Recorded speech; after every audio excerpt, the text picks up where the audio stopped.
You a Rolex, babe. All you ever wanted was to shine, my dog. All you ever wanted was to shine, my dog. All we ever wanted was to shine. God coming, he just taking his time.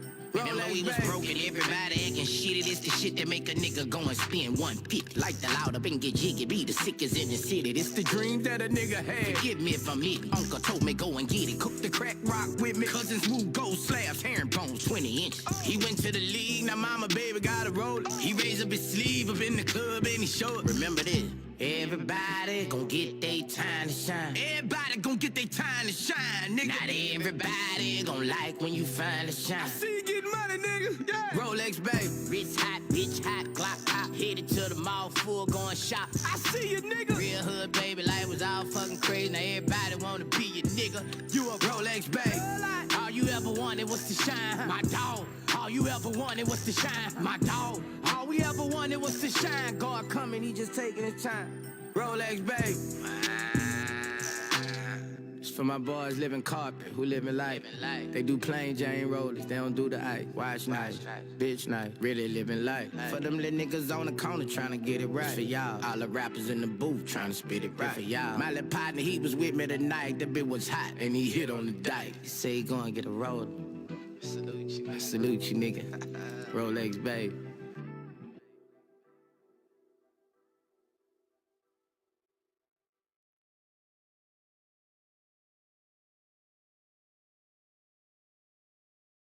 Take heat, this too hard.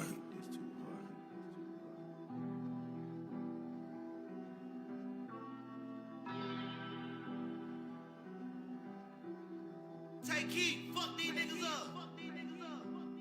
I paid some extra before we ain't come out and don't even wear the show ain't playing. I hit a bitch and I gave her some rats and I pull on my pants. She know I ain't stand. Go on the store run and get rubber bands. I done got rich, I done put on my mans. Choppers in traffic, they just how I'm living. They say that I'm tripping, they won't understand. She take a trip, she come back with a tan. I take a trip, I come back with them bands. When I was dealing, it really was killing them. Had them compete trying to see what I'm paying. She throw a hoodie on soon as we land. She don't like piss, I got too many fans. I'm running shit, I can do what I want, and it's really a limit. You do what you can. I found a groove and I put that shit up. Before I run out of cash, they gon' run out of land. I fell in love with this bitch cause her head was amazing. I swear I don't need no name. I'm about to take off, I gave them a chance. They gave me 10 M&M's on advance. Thought I'd be trapping forever, but God came and blessed me. I guess it was part of the plan. How he on fire, but he cool as a fan. Can't get at you, we gon' get at your man. They can relate to me cause I be popping it. Put in their face, let them see what I'm saying. I'm rocking shows like I play with a band. Free all the bros, know I would if I can. If I don't mean it, I swear I ain't saying it. Before I was 21, swear I was savage, smash. Hold up, who got bad what I need? Roller or deal story, can't keep up with me. I'm spending thousands like money is none to me. I never coming back, them people under me. Not the fans, yeah, the haters. Lot of bands on the table. They say I went commercial, I ain't know it. They want me catching murder, I ain't going back. Play myself on my position, who doing that? We got effing with extensions, we throwing that. Hot ass got my full attention, she throwing that. Niggas talking way too much, I ain't going back. Hope for niggas, cause these niggas be holding racks. On the real, yeah, we know you don't own them right. Pockets full,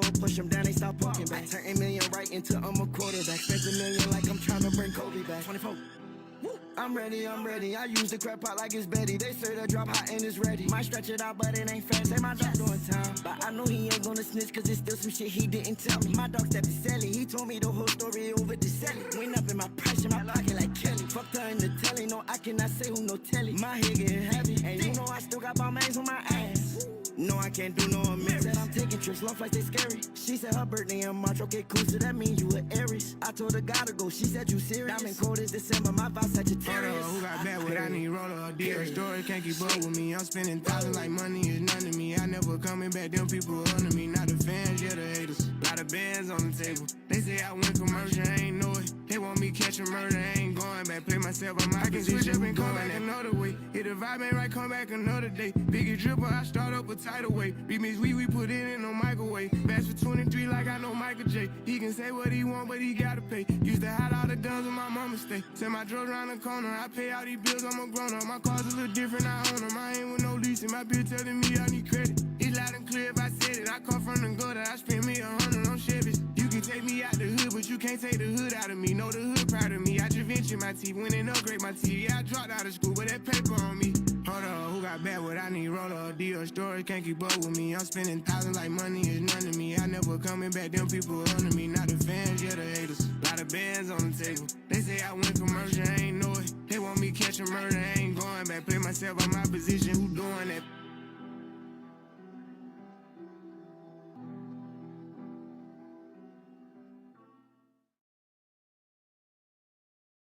Ready to live your rest life? At Casper, our dream team of researchers, designers, and engineers spend their waking hours studying the magic and science of sleep, creating the most innovative sleep products imaginable. So comfortable, you'll never want to get out of bed. Staying in has never been cozier. Casper, your one-stop shop for all things sleep. Tap the banner or visit casper.com for all the dreamy details.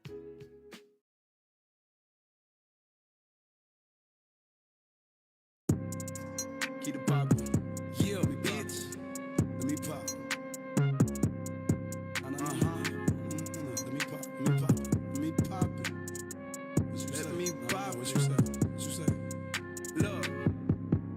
Let niggas shut up. Shut up, bitch. I got a problem. Bitch keep calling. I need a new number. Shut up, bitch. They know I'm the shit. Ew. I need a plunger. Yeah. Look at my bitch. God damn. I think I love her. Okay, let's go. Let me go. Yeah. How they let baby get rich? Let's go. He be broad day with them sticks. Let's go. I do not play with no bitch. Don't play. And I've been there wasting like 6. Yeah. And I was smoking weed at age 5. Good morning, my people. Welcome to my channel. And Maddox. This is Black Business Walsh. Today, it appears that the market is in the red right now. For the past 2 days, the market has been crashing, so I'm not for sure where we're going to sit at today or what today is going to look like. I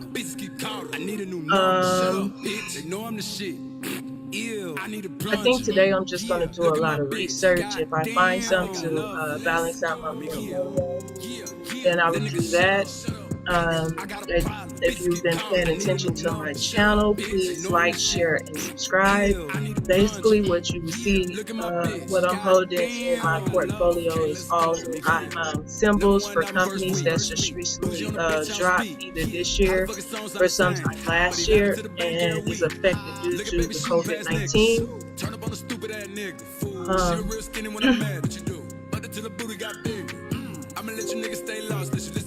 I mean, there's a lot of elements that's making the market drop right now, especially I want to say most of it is dealing with politics. It has nothing to do with the unemployment rate, things of that nature, because I mean, if you look at it,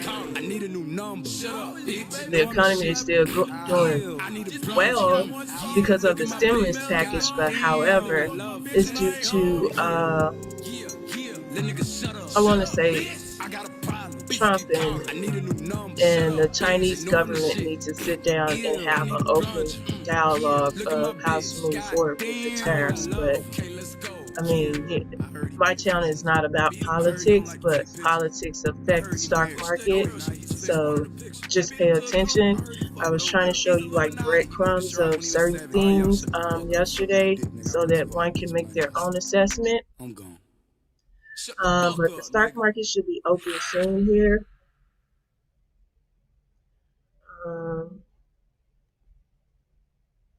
What it do is the baby. And if you like that song you just heard, you gotta check out New Hip Hop and Trendsetters Hip Hop, only on Pandora. Just click here to listen. Yeah, so I'm like, blah this morning. Like, I just can't see straight because what's gonna go on with the market. So I'm just like sitting here patiently waiting. Again, the market is about to open in 2 minutes.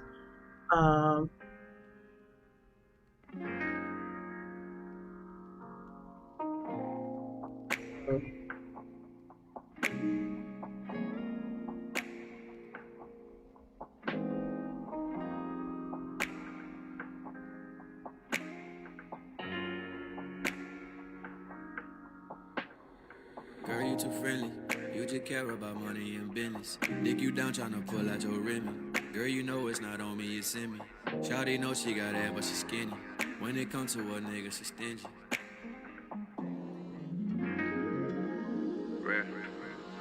Girl, you too friendly. You just care about money and business. Dig you down tryna pull out your Remy. Girl, you know it's not So on me, let's it's just in me. sit back. The Shawty stock know she market got should be that, but she opening in skinny. less When than it a come to a minute. nigga, she stingy. So When it come to a nigga, she stingy. let's just figure out what's going on for the moment. Girl, you too friendly. I got Look at smoke, let my me slide account. on your chimney. So You say again, that you don't please need me, like, oh share, really? and She subscribe. don't drink, but That's the she word smoke like about a this hippie. channel. Dig you down, This let me channel start at the is very titties. You don't informative. think I'm It's the only nigga, you about tripping. research. We can fuck I'm in the not car a for a quickie. stockbroker. Blow your back out just like they did Ricky. I'm not a Straight out financial of trap, she a working advisor, so Maddox. I'm She not don't here run a to give protection, you tired of being actual average. information, Two-tone but I just automatic. hope Get you it can from learn mama, but things from shawty know my I'm a channel. daddy. The market has opened, so let's get to it.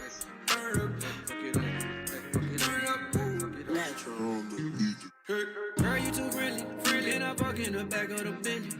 You be cuffing that pussy, you stingy. She want 42 or she want Remy. I want you to be yourself. Shawty say she As look of old, now, but I'm say that down in she my love me, and she want portfolio on nobody everything. else. But I know she lying. You too friendly, you just Right now, care I'm about down like money and $20. titties. Dig you down tryna pull out So your Remy. Girl, you know it's not on me, it's in me. Shawty know she got that, but she skinny. When it come to a nigga, she stingy. When it come to a nigga, she stingy. Let's go. Girl, you too friendly.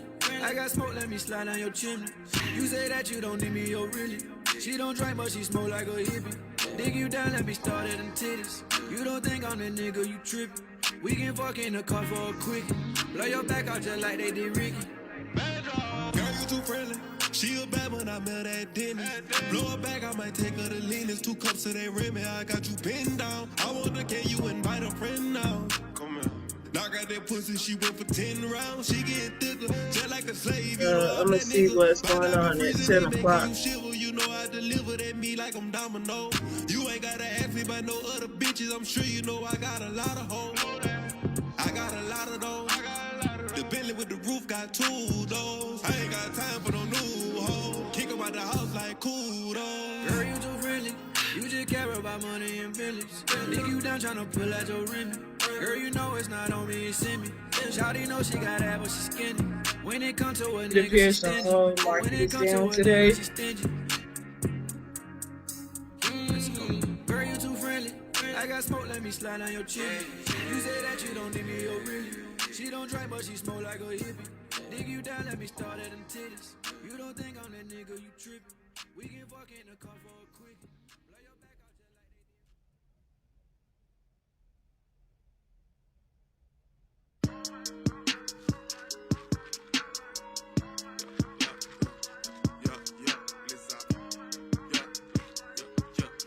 did. Let's look at the filters to see what's going on today.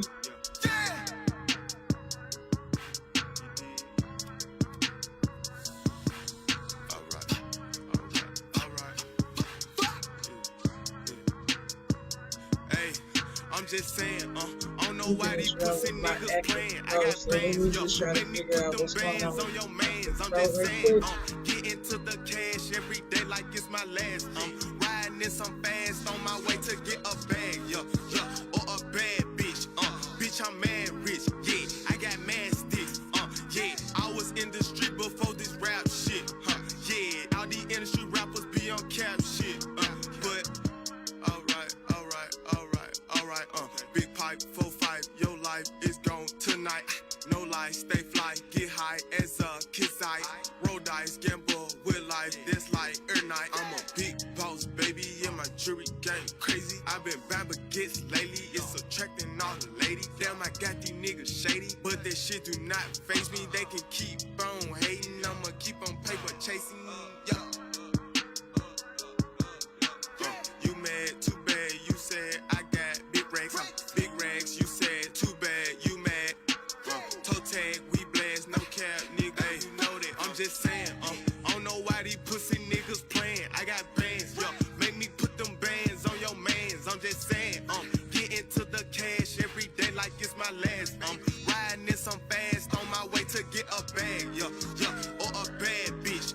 Bitch, I'm mad rich, yeah. I got mad sticks, yeah. I was in the street before this rap shit, yeah. All these industry rappers be on cap shit, but Glock a different breed. They don't bleed how I bleed, yeah. Ice up in my veins, diamonds all up on my sleeve, yeah. Baguettes in my teeth, you ain't seen no shit like these, yeah. You know how I do it, bitches only wanna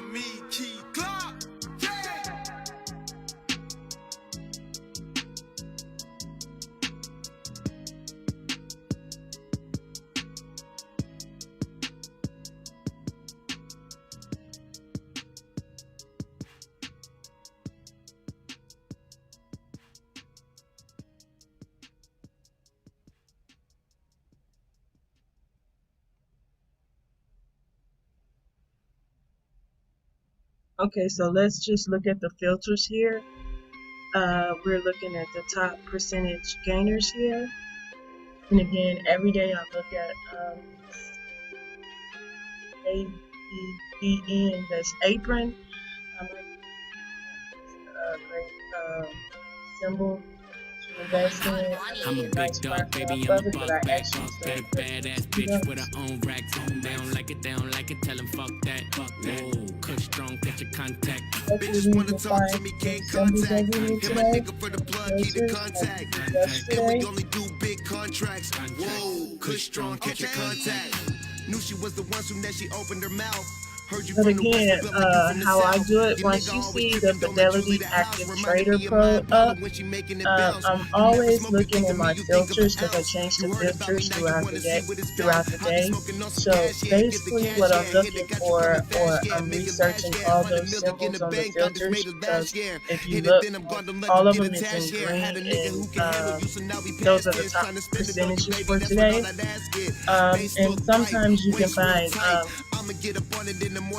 good symbols over there, good companies to invest in. So that's why I like utilizing this as well. So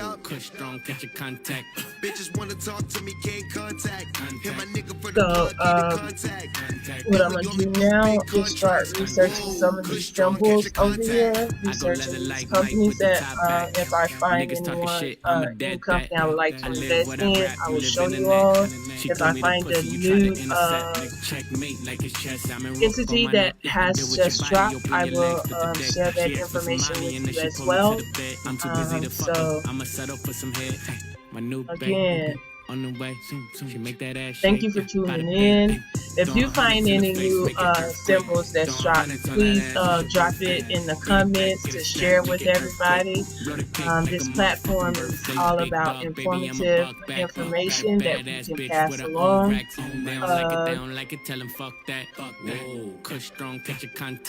Bitches wanna talk to me, can't contact. Hit my nigga for the plug, keep the contact. And we only do yeah, I'm actually looking for money, so it's like strong, catch your contact. So, as you all know, when I'm looking for money, I can walk and talk and chew gum at the same time, but when it comes to me and my money, I have to be focused. So you don't hear a lot of dialogue in my channel because, again, I'm doing a lot of research. Smile Direct appointed. See, Smile Direct is in the top news today, so let's just enjoy the day. Yesterday, I had a short day yesterday. Again, I advise y'all that I do a lot of different things outside of here. So I had court and I had a client that I was dealing with yesterday. So I had to ended my broadcast pretty early yesterday. So just hopefully, I'm not for sure how today is going to go. But I try to multitask and handle certain things all at once, but yesterday I just couldn't, and I just didn't want to leave my channel running unattended.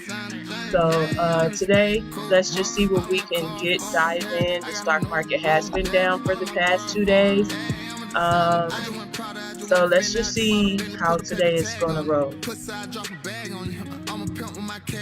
I know the money add up, build a bitch up, put another ass on her, put a Chanel bag on her, put a bitch in a Maybach coupe, yeah, I'm at the asshole, bitch say I'm do.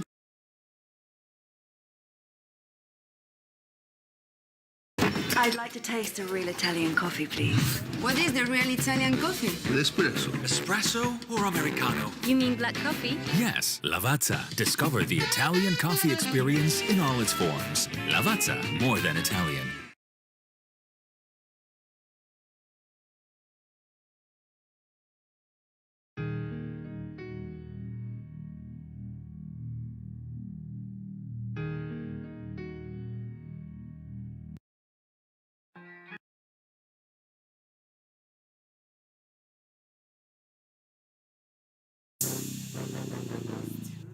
Yeah, hey, we pull up like no virgin. White on white, white, not all white, look. On rich, shout it thick. We fuck a friend together. That's my bitch. I heard you hit a rock. You taking rich, and she a thot. You with the shit. Oh, she a ho. Fuck the bro. She a secret, just on the low. I ain't tricking at all, I ain't spending no dough.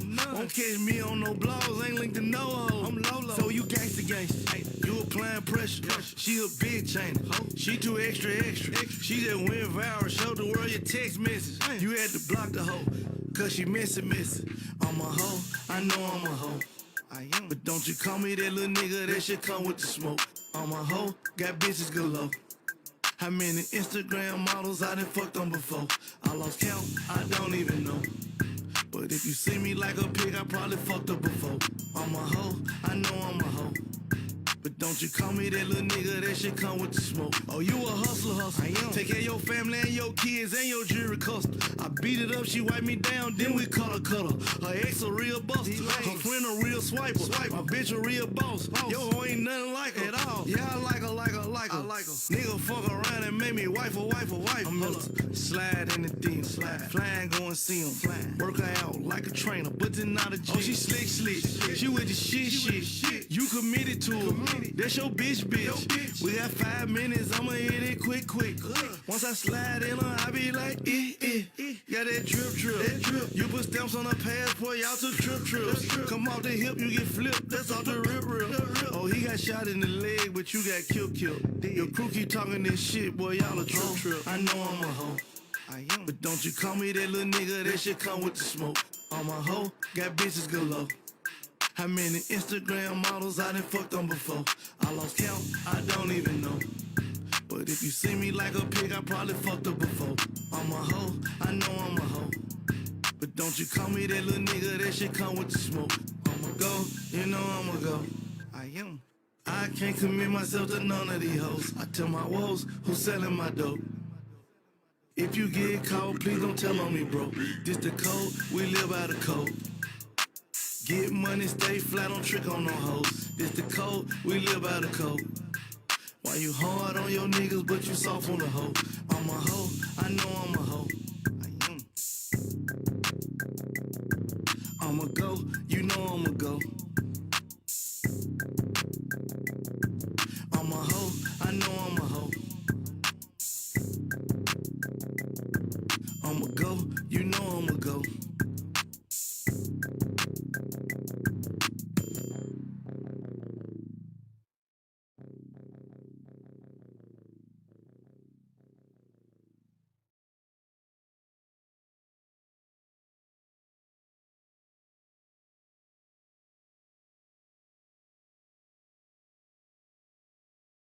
The playlist. Kiss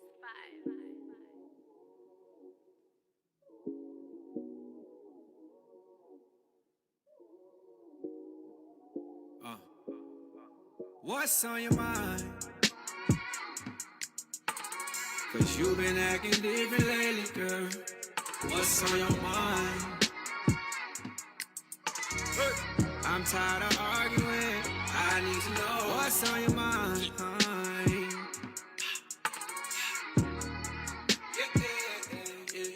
What's on your mind?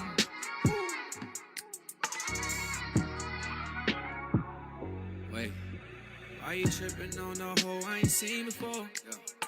Let's be real, I just want you and I need you more. You think I'm lying every time that I speak, and you still bitching about some shit from last week.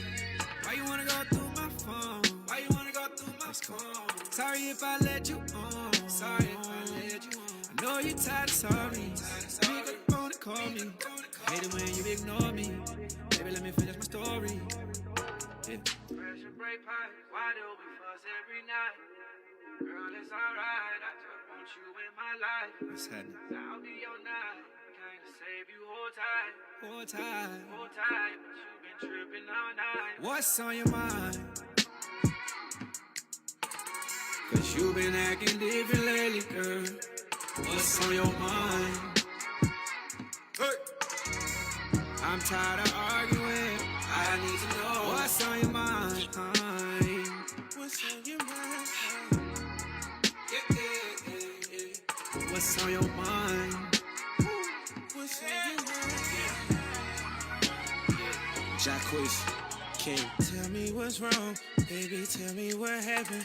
We've been lovers so long, that don't mean that we happy. Can't read your mind, don't leave me hanging, shawty talk to me. You know who you are with me, you know who you are with me. I slipped up and you demanded a change. Doing my best to not do you the same. We can rewind, pause, or play back. If you can't forgive me, then just say that. We done separate. Want you in my life. Whole time. What's on your mind? Cause you been acting different lately, girl. What's on your mind? I'm tired of arguing. I need to know what's on your mind.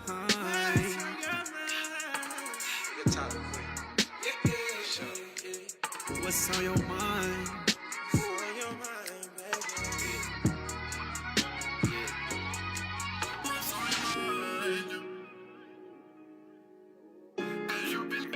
Everything, girl.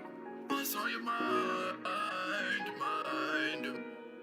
You've been acting every day. What's on your mind?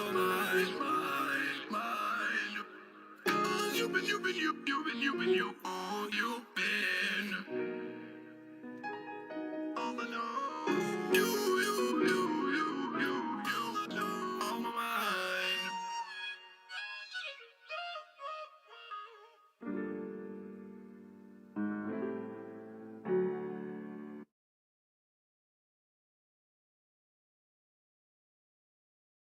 For years, you've weathered the ups and downs of life, and we've been here for you at CubeSmart with clean and convenient self-storage, a friendly smile, and a shoulder to lean on. Today, we're still here with that same care for you and your things. And now, our contact-free rentals help protect the communities we're a part of. So if you need us now or in the future, we'll be here. Because what you're storing matters, and it matters where you store it. Lock in your deal on a contact-free rental at CubeSmart.com today.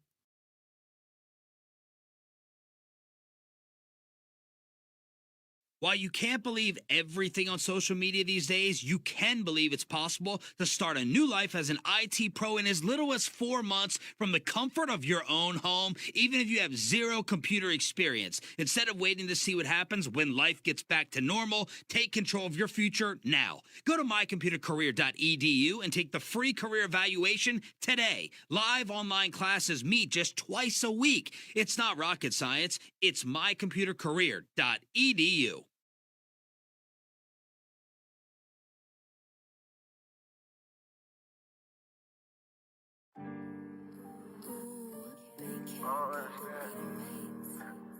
Well, I do understand how motherfuckers be so fake. I know who made that beat. Crazy. I hop and broke, she's so hard to love. I had to run off on 3, I'm a plug. I had to remix the drug. I had to try to run it back up. How why them niggas trade on me? How why them bitches trade on me? Everybody who was right there when I fell off, they just faded on me. I ran on the racks on me. They wanna be friends now. I got this shit on me for real. I ain't gotta pretend now. I need my back in. I ain't coming in now.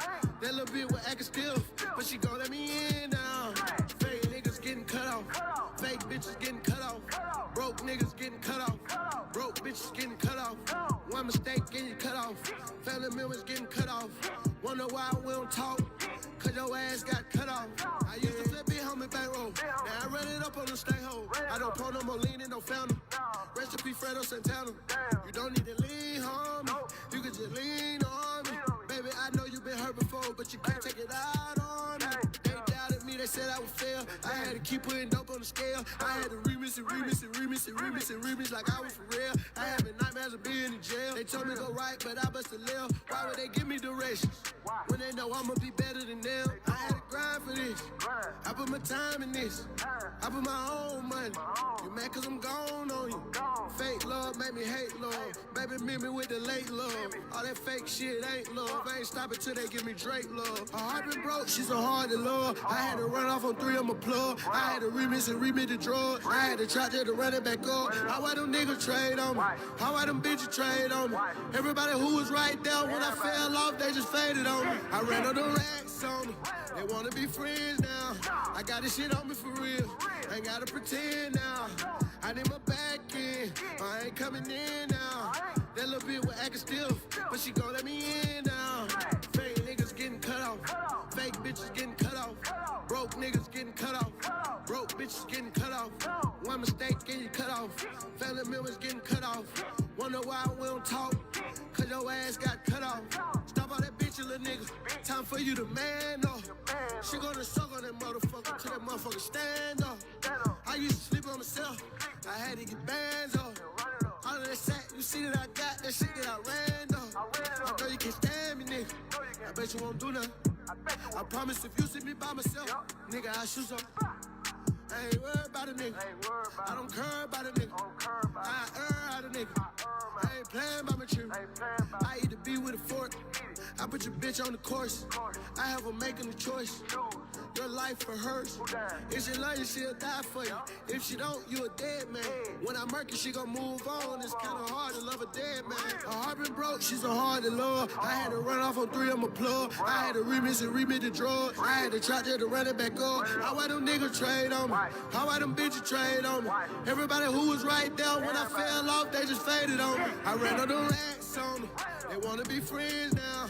I got this shit on me for real. Ain't gotta pretend now. I need my back in. I ain't coming in now. That little bitch was acting stiff, but she gon' let me in now. Fake niggas getting cut off. Fake bitches getting cut off. Broke niggas getting cut off. Broke bitches getting cut off. One mistake and you cut off. Family members getting cut off. Wonder why we don't talk. Cause your ass got cut off. Yeah.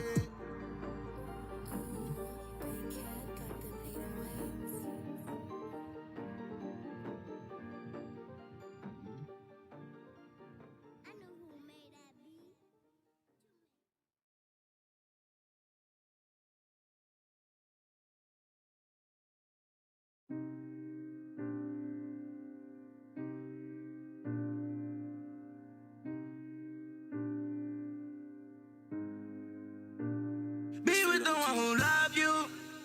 I think he can treat you better. I ain't got no trust, that's why I thug you. When I know I should do better, when I know I should be better, I do better. Let me love you in my own way, that's from a distance. I said fuck you, I was on them drugs and I was tripping. I can't be for you, cause I'm not for no one, but like no one, I'll be there for you. I'ma have your back and blow my stripes just like a dog do. Hey, hit my phone if that pussy nigga rough you. Make on bump it down with them cutters when we come through. Nigga to the end, baby, I can never done. When you can't make it to your friends, baby, I know when you run to. If you could, then look me in my eyes, baby. Don't tell no lies, baby, don't come around in disguise, baby. You feeling duty, turn you up, I'm on the side, baby. I'm just thinking I'm looking at Charlie Oscar Delta X-Ray COPX. Just trying to wait till it drops because it's up $5. It's gonna drop probably till I can get back to $4. Yeah, see, I just told you it's gonna drop. So I'm just trying to wait till it drops. I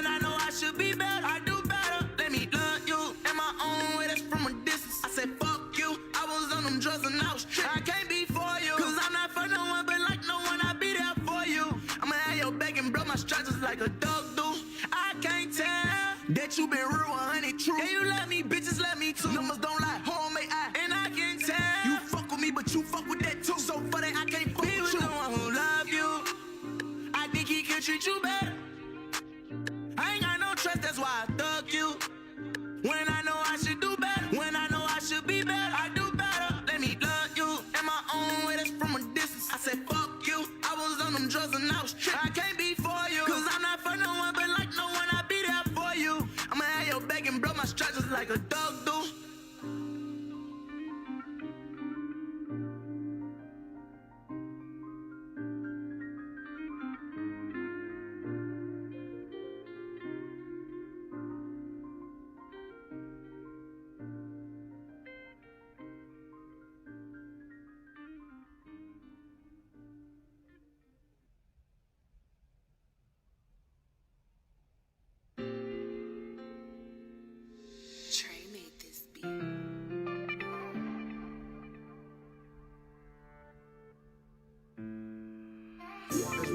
bro. Like, after you like a baby, a child, a little kid, if you lucky enough, you know what I'm saying? After you a child, bro, ain't no love with this shit, man. For real. This shit rough, man. You got a long road, but a cold one. Straight up. You only love what you do for them. Only kind of love out here, my nigga.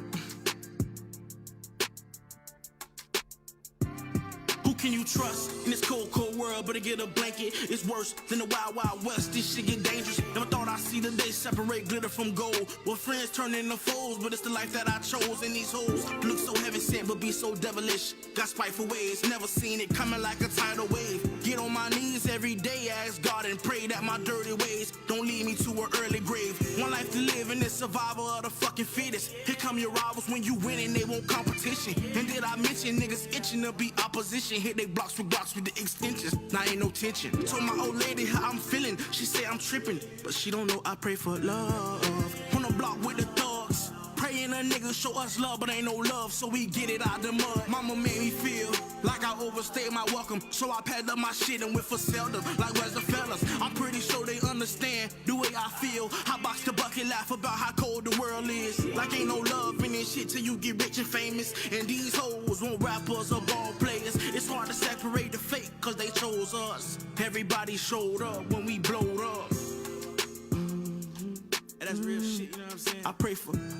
I question everything, man. Yeah. Every female in my life, I'm talking about everything, bro. It wasn't no love in this shit. It was cold, real cold. You know what I'm saying?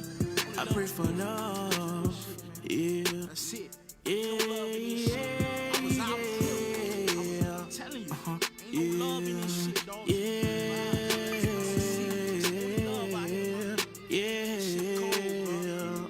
I pray for love. Nigga gotta be this. I'm telling you, gotta be your son. Yeah. No love out here for us. I'm telling you.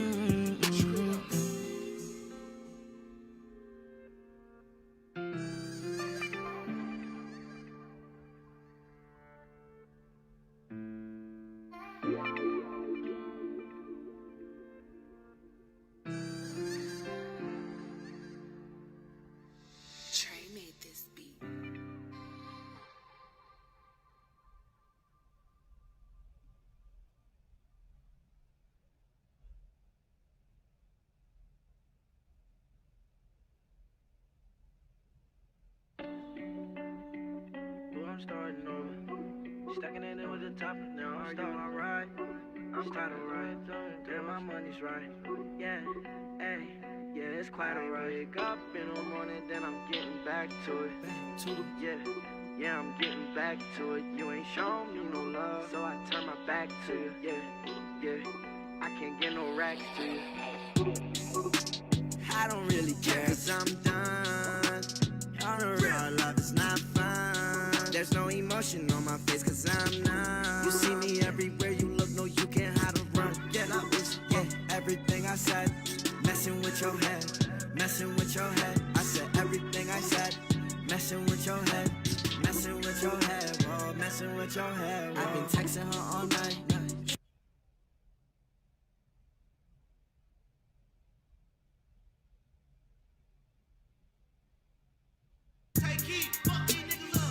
The game in trouble. Started out small, now they paying me double. Yeah, you can drip check, baby, like mustard. Yeah. You better not trust them. Rotate them, all these hoes on shuffle. Money team got a whole M in a duffel. Bitch got a nurse, say she don't like rubber. She don't know that I know she be fucking my brother. Bitch, I ain't going out like no sucker. Yeah. West Coast smoking on gushing. Yeah. Cartier watch shit bustin'. Yeah. I done ran up a whole lot. Yeah. I don't want the twat, just top. Yeah. Going up a whole nother notch. Yeah. Can't be stuck in one slot. Yeah. Level Rolls Royce truck in the ghetto. F's on the wheel, wave hello. Yeah. Bitch probably mad, I ain't deado. La la la, I am not Carmelo. Word to the op, they gon' drop, better lay low. Ha ha. Nah, I'm just playing, they can come out. Running up the money, I ain't never tryna run out. Yeah. Police get behind me, I'ma burn out. Smash. How you get it before it even come out? Cash. How you make $1 million a drop? Bad. Track how geeked up fast. My mama don't like it, she ain't got no swag. Gon' stay with my mama, I been in my bag. Yeah, I got a nigga fuck what I had. Yeah, y'all niggas need to give me my swag back. Go against me, get hashtag. Ain't stunning that nigga, I'm past that. How you jacket Dior and your pants match? Roll running, bringing these bands back. You can take it how you want it, I'm saying fat. They done crump me up, I was laying back on the way, nigga, give me my sand back. Hopped out on it with a chopstick. They done killed that boy with a hand scrap. You straight ain't giving your man's down. Uh-oh, the game in trouble. Started out small, now they paying me double. Yeah, you can drip chip, baby, like mustard. Yeah. Uh-oh, you better not trust them. Rotate them, all these hoes on shuffle. Money team got a whole M in a duffel. Bitch got a nurse, say she don't like rubber. She don't know that I know she be fucking my brother. Bitch, I ain't going out like no sucker. Yeah, West Coast smoking on gushing. Yeah, Cartier watch shit busting. Yeah, I done ran up a whole lot. Yeah, I don't want the twat, just top. Yeah, going up a whole nother notch. Yeah, can't be stuck in one slot. Yeah, I'm going up a whole nother notch. Lil' bro, just put a nigga on Fox. Damn, a rock fell out of my watch. I ain't get mad, I just switched out clocks. Treat a bad bitch like a thought. What you do? Burn her head, pulling up the lot. Water on water, rockin' ice on the yacht. Bought a trap house and it came with a pot. The game in trouble like some bad ass chillin'. Did they just really give me 80K for 30 minutes? Yup, and can't nobody tell me how to spin it. Bitch, send it to the hood, let them flip it in the trenches. She want me to love on her, no way. Ain't Jose, I don't do what the hoe say. Nope, HD, Blu-ray, clear shit. What that mean? Diamonds on me, look 4K. Married to the money, for better or worse. But nah, I ain't walk down no aisle. Caked up, that little nigga fucked up. He'll walk a nigga down with a Kool-Aid smile. Yesterday spent 40K on a necklace. I'm flexing, look close and you see her reflection. She a little gangster, I like her complexion. She get so wetted, then bust like confetti. If I don't do nothing, then money, I get it. Uh-oh, the game in trouble. Started out small, now they paying me double. I'm noticing they have a lot of ETFs over here in the top percentage gainers today. I mean, me personally, I don't invest in ETFs, but I did yesterday for the gold part. But I guess the ETF sector is moving today. I don't want the twat, just top. Yeah, going up a whole nother notch. Yeah, can't be stuck in one slot. Yeah.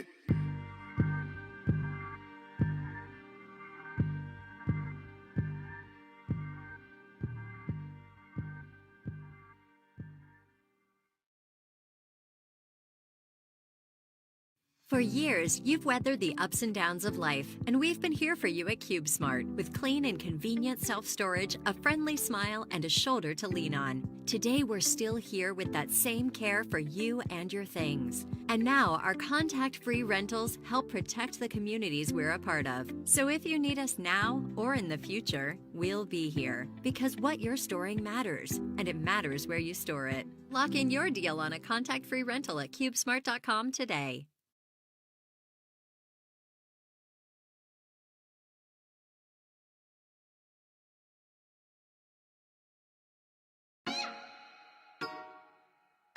I'm good anywhere.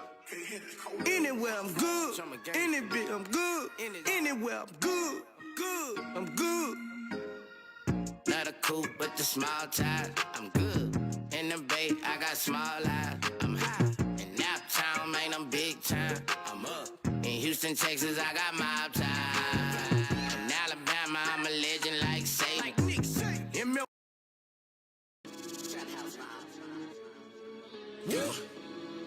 It's Rocky, cuz. Look,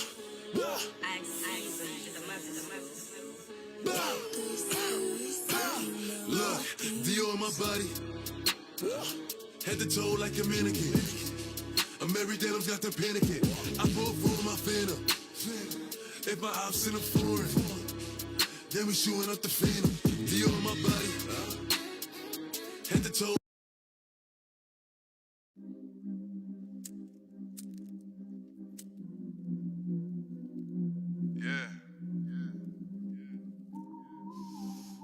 It's down.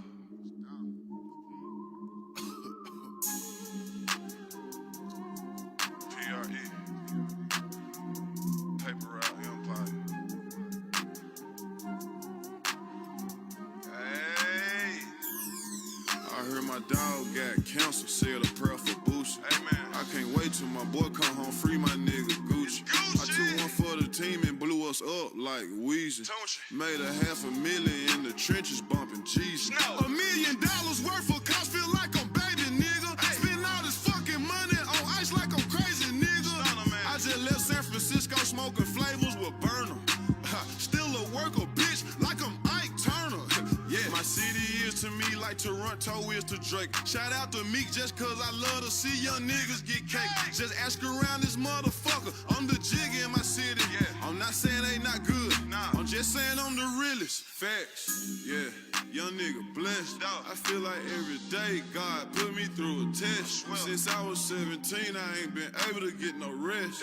Bill time coming up and guess who paid the rent? Damn, man, I miss my grandma and my Uncle Vic. All these fucking chains on like a slick Rick. I feel like Master P cause ain't nobody gave me shit. Rose told me, young nigga, make sure you get your paper. If we ain't beefing about no Skrilla, then I see you later.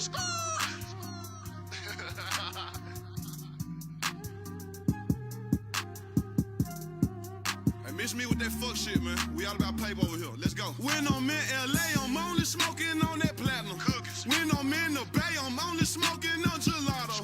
When I'm in the A, I'm flexing hard, might go tomorrow. Turn up. Smelling like a pound of weed, just walked in Wells Fargo. And I fucked the manager last night, and she swallowed. One thing about me, I'm gon' stay fresh as fuck wherever I go. Two things about me, them hoes gon' always go wherever I go. Facts, yeah, young nigga blessed. I feel like every day God put me through a test. Since I was 17, I ain't been able to get no rest. Bill time coming up and guess who paid the rent? Hey, you already know what's up with me, man. We run shit. Paper route, man. Daddy, yo, what's poppin'? I do what I want with this shit. Smoke one. Nobody gave me shit, man. You feel me? You did. Yeah, yeah, yeah, yeah, yeah, yeah, yeah, yeah, yeah, yeah, yeah, yeah, yeah, yeah.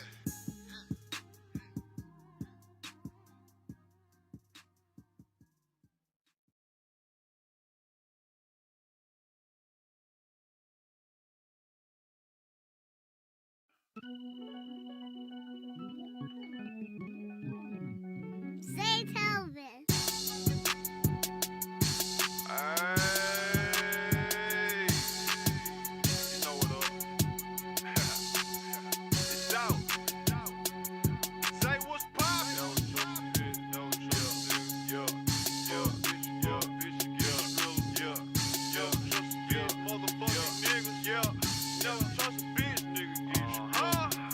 I don't fuck with these niggas cause they shady.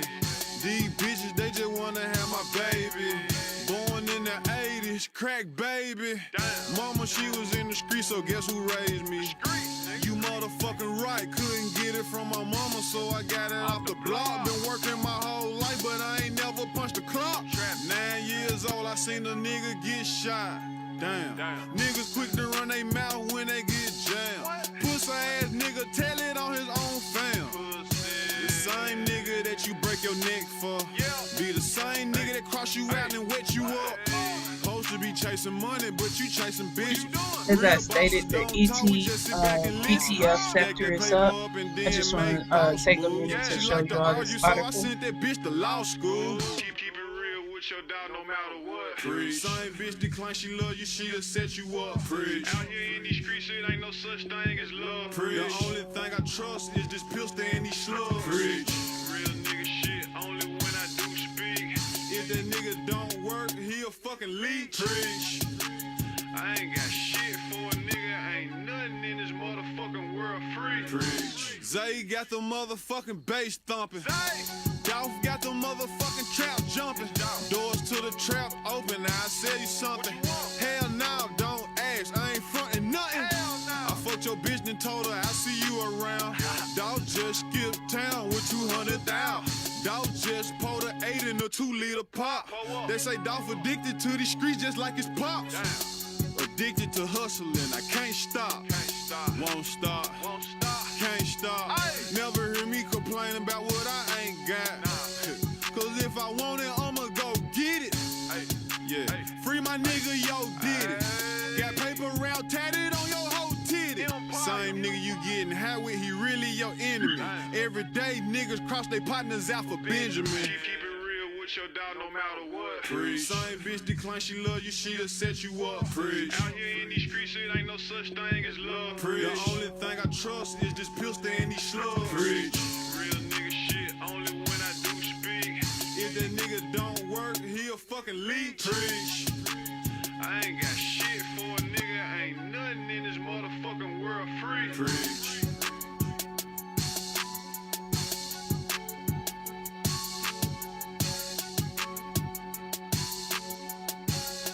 I'm gonna add this to my little watch list for now. I'm not buying nothing until after 1 o'clock. I just recently purchased this shit. The one that I told you I was researching, Charlie Oscar Delta X-ray. This shit didn't drop. So I'm just gonna wait. I called myself wait until it dropped to $4 because it was up to $5.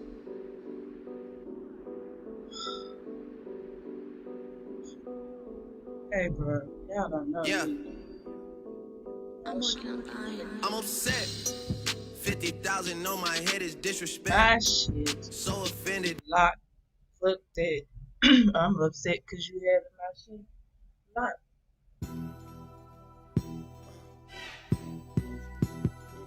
I'm Memphis. Mississippi shit.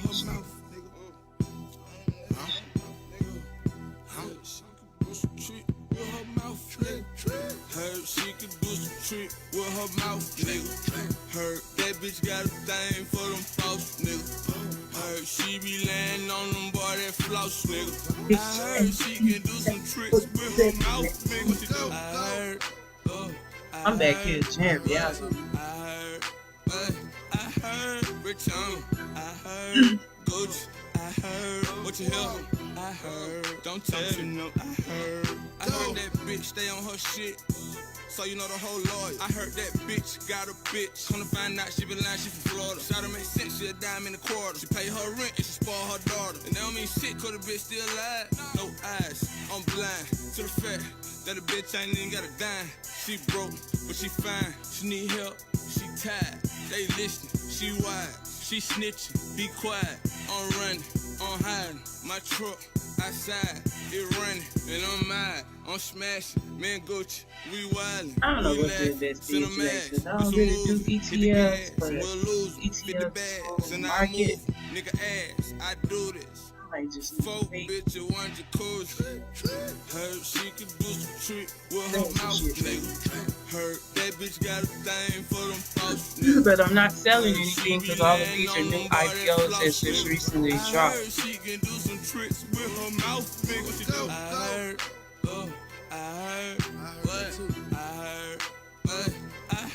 So if anything, if I wanted to balance out my portfolio, I just purchased another share of this stock here, and I purchased it at $49. So if it's at $52, so if I purchase it, I mean, it's really not going to do a whole lot of effect. Probably like maybe a 50 to 75 cent change. And it's gonna probably drop my percentage down to 406 or 407. So it's not worth me purchasing another share, but put no price on you, cause baby swallow. Suck my dick and lick my balls all night, girl. So what I'm actually doing is just trying to figure out how to balance out my portfolio with small fishes over here that I see in the sea. Don't need the problem. Sipping lean while she sucking my dick. I got a boner. Smoking weed while she eating all the bitches, cause I'm a stoner. Rich homie calm and Gucci with trail scholars. Heard she could do some trick with her mouth, nigga. Heard that bitch got a thing for them false niggas. Heard she be laying on them boy that floss, nigga. I heard she can do some tricks with her mouth, nigga. She do.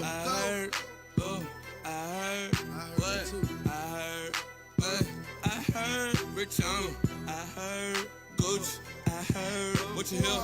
I heard, don't tell you no. I heard, go.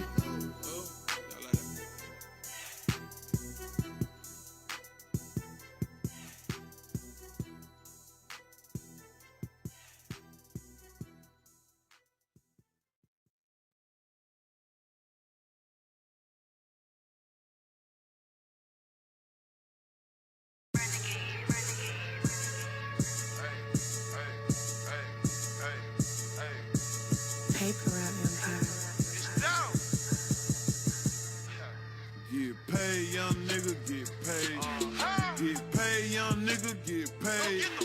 Get paid, young nigga, get paid. Whatever you do, just make sure you get paid. Get paid, young nigga, get paid. Get paid, young nigga, get paid. Crib so big that it came with a maid. Get paid, young nigga, get paid. Rule number one, get the money first. Rule number two, don't forget to get the money. Play by these rules and everything will be okay. Still in my trap, flipping my Frito-Lays. Go get the money, it ain't nothing else important to me. I showed her a Xanax, she hurry up and took it. I fucked her so good, she got up and started cooking. Rolling up big blunts out a pound of cookies. If you ain't gas 40 bands, then you can't book me.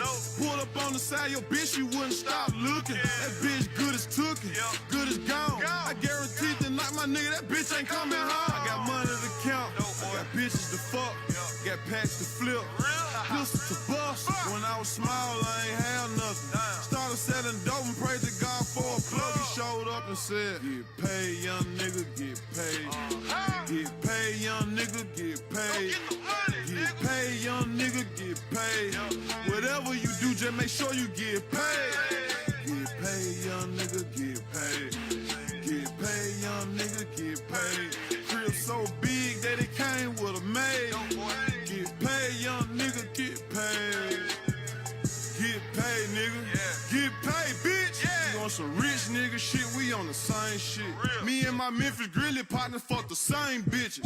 The only difference is I'm a trap nigga. Don't you hear it in my voice when I rap, nigga? On South Beach with E-Fees and throwing stacks, nigga. Turn to the max, nigga. Facts, nigga. She met me for the first time, didn't know how to act, nigga. Double law parked in my motherfucking front yard. Trap jumping like the motherfucking Million Man March. If she ain't got a fat ass, then she can't get up in this car. I can tell if that ass real or fake by how she walks. Get paid, young nigga, get paid. Get paid, young nigga, get paid. Get paid, young nigga, get paid. Whatever you do, just make sure you get paid. Get paid, young nigga, get paid. Get paid, young nigga, get paid. Crib so big that it came with a maid. Get paid, young nigga, get paid.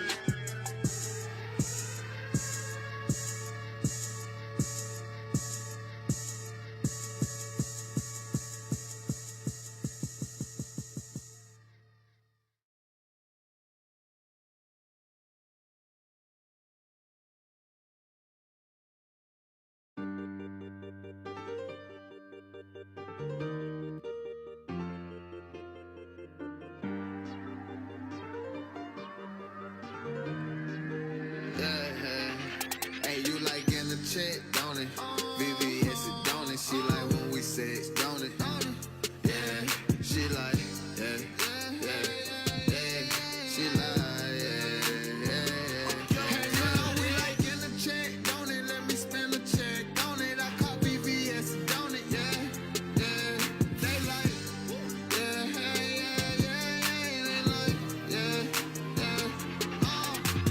Talking about a nigga, you ain't gon' never win.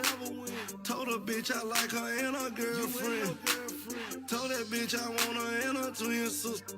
Then I fucked her with my chains on and my pistol. I'm a dope boy, I be ballin'. I got dope money in my ball, man. Take a nigga, bitch, I feel like Scarface.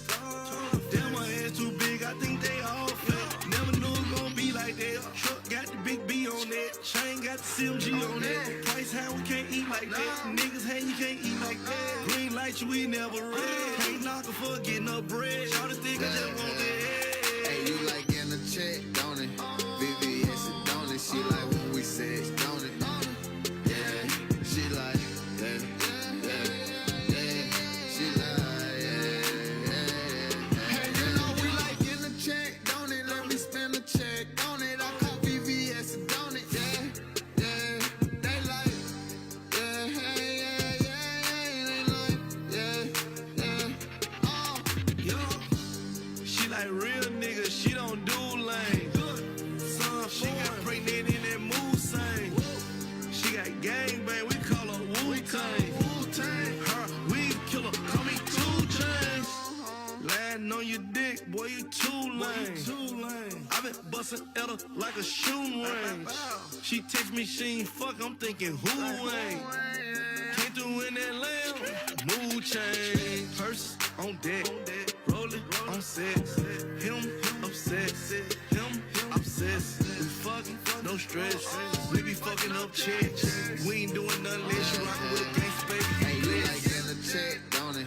VVS it, don't it? She like when we sex, don't it? Yeah, she like, yeah. She like, hey, you know we like getting a check, don't it? Let me spend a check, don't it? I call VVS it, don't it? Yeah. They like, they like,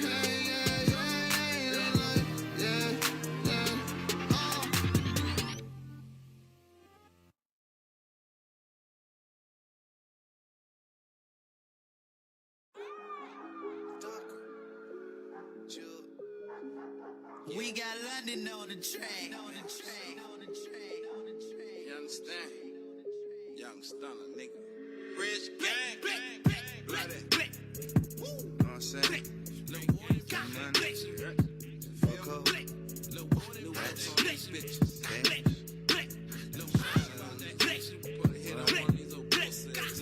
Nigga playing with my woody hammer ride.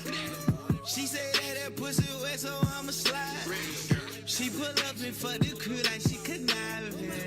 Hey, come on over, baby. Yeah, hopped out the passenger side with my strap. From 50 to 100, we moving and serve that. We shining every summer, spin numbers and bounce back. Lil' Woody about that action, we pull up is about that. When I came around, I put it down. On front line, I did mine. Hustle life, we built this. Had a block bumping like a second line. Cut niggas, them cuts, niggas, them projects were cuts, nigga. Play around, you get cut, nigga. Get put down, I won't cut, nigga, no lame. Born rich and dangerous. High life and famous. Big Macs and them straps, nigga. Play around and get smashed, nigga. Know what I'm saying? Fuck up.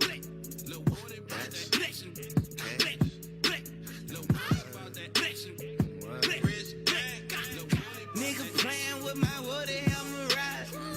She say that pussy wet, so I'ma slide. She pull up in for the crew like she conniving. Hey, come on over, baby. 73 Chevelle, put that shit together. Married to the money, yeah, we live together. Love my F&N, but still keep that Beretta. Made it to the top and I ain't use a ladder. Ran up a check. Pat that shit around, then I go collect. Made it out the hood, now I'm on TV. Posted with Young Thugger, sipping GTV. Smoking on the hip and nigga, I'm a stone. Went from hanging on the corner to hanging with owners. Yeah, it's the jug, man, for niggas who don't know me. Word. I just did a feature when it got the road.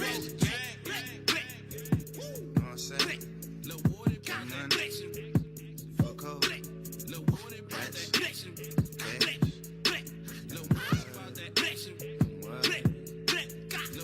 Nigga playing with my woody hammer ride. She say that pussy wet, so I'ma slide. She pull up in for the crew like she conniving. Hey, come on over, baby. Hey man, we really have a lot on right around the spot, you know what I'm saying? Niggas done nothing, niggas on blood. It's on slime, fool. Believe that. Fuck you mean? Pussy nigga. Now it's called speed on them. I got bitches in the spot calling me D on it. I'm bouncing it like a trampoline, homie. So in love with this cash on my shows at the cream, homie. I'm making red like strawberries. I told your bitch ain't gon' steady. My weed is loud and you smoking like berries. I got a thing for that fetish. All my diamonds green like lettuce. And what you worth to me, petty and scared.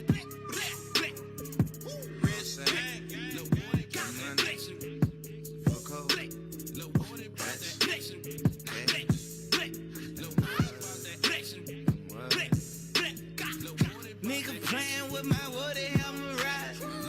She say that pussy wet, so I'ma slide. She pull up in for the crew like she conniving. Hey, him, come all over, baby.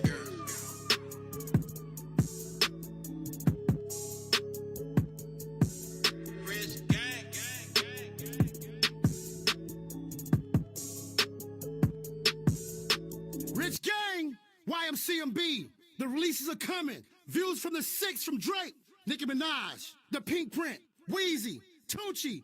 Wayne's getting ready for that Carter 5. DJ Khaled coming. I changed a lot. Thugger's getting ready for that EP. You know Quan on deck. You know Birdman on deck. We got about 600 songs right now. Hey, yo, Stunner. Was brackin', B-Loca Bentley, nigga know the business. It's B-Slime or G5, nigga. Bleh. Do you hear that? It's the sound of TD Ameritrade's Education Center working smoothly behind the scenes to curate its own content to your investment goals and interests. Head over to tdameritrade.com/education to start learning. Member SIPC.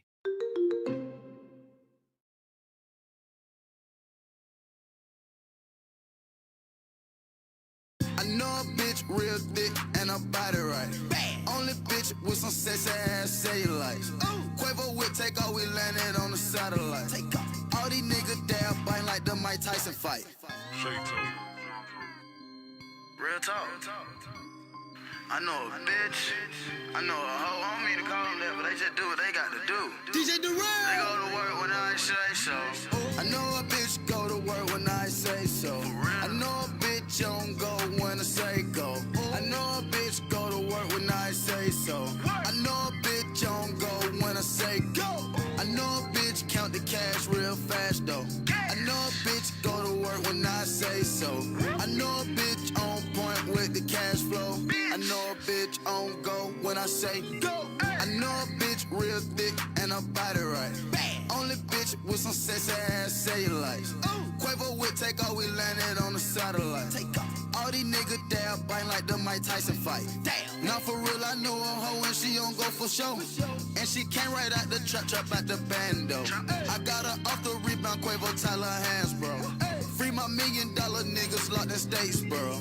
I know a real bitch, she say that it's a fake world. And she don't surround herself by none of you fake girls. I know a bitch walk around with the strap on her. If you make a mess, she pull up and just dump on you. I know a bitch go to work when I say so. I know a bitch don't go when I say go. I know a bitch go to work when I say so. I know a bitch don't go when I say go. I know a bitch count the cash real fast though. I know a bitch go to work when I say so. I know a bitch on point with the cash flow. I know a bitch on go when I say go. I got a bitch nigga picking the word with a skirt, she pull up in the bird. Pockets I felt like I'm native professor, these bitches they singing like Gerald Levert. Sipping on one like it came out the dirt. Niggas don't give a fuck, they put you in the hurt. All of my niggas they come from the top, from my bitches they ride around putting in work. I got a bitch in Oklahoma, smoke weed all day, she a stoner. Got a bitch in Minnesota, she play with that Coca-Cola. Big booty Judy clapping New Orleans, she from Magnolia. She wanna come and ride and get on top of the Sequoia. Brittany from Tennessee and Kimberly from Sicily. Nikki, she from Philly, Tiffany from Germany. Mama Mia big, no limit, shit, no masterpiece. If you think she sweet, wanna get pop like Ali. I know a bitch go to work when I say so. I know a bitch don't go when I say go. I know a bitch go to work when I say so. I know a bitch don't go when I say go. I know a bitch count the cash real fast though. I know a bitch go to work when I say so. I know a bitch on point with the cash flow. I know a bitch on go when I say go. Me go. Give them hell.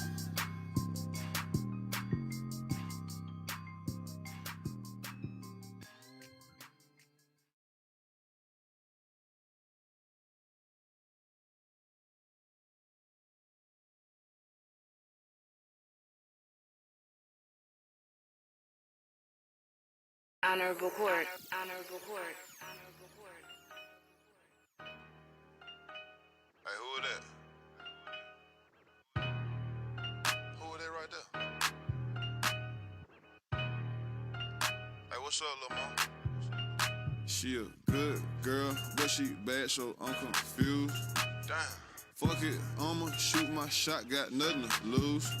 I said, what's up? My name is D. What up? She said, nigga, you lying, your name down. Okay, you know me, then let's go pull off. Let's go. Jump in this coupe and let's go and get lost. Took you to my hood, but you was scared. I started laughing, then you got mad. Hey, bet you never been with a nigga like me. Don't give a fuck about bitches count skrilla like me. We started off having fun, though. You asked me why I keep my gun, though. I don't want to talk about that. Why that ass so fat and why you walk like that? I'm just a little nigga out here having it. All of my niggas, they savages. Guess what I did last weekend? Bitch, I made your boyfriend's salary. She kept it so real, I fuck with her forever. She kept it so real, I fuck with her forever. She kept it so real, I fuck with her forever. Fuck with her forever, fuck with her forever. She kept it so real that I love her forever. She kept it so real, I fuck with her forever. She kept it so real that I love her forever. Fuck with her forever, fuck with her forever. She kept it so real, I can't say no. Bitch real thick like Clay-Doh. I got high tech in my Fago. Heard you got strippers on payroll. Nigga, I got killers on payroll. My little mama mad at me, said that she don't like the way that I'm living. She hate to see cough medicine, said that she don't like the way I'm sipping. I was drinking this shit 10 years before I met you, little mama, you tripping. Wait a minute, hold up, it's me. Hold up. Wait a minute, roll up the weed. Hold up. Wait a minute, roll up my sleeves.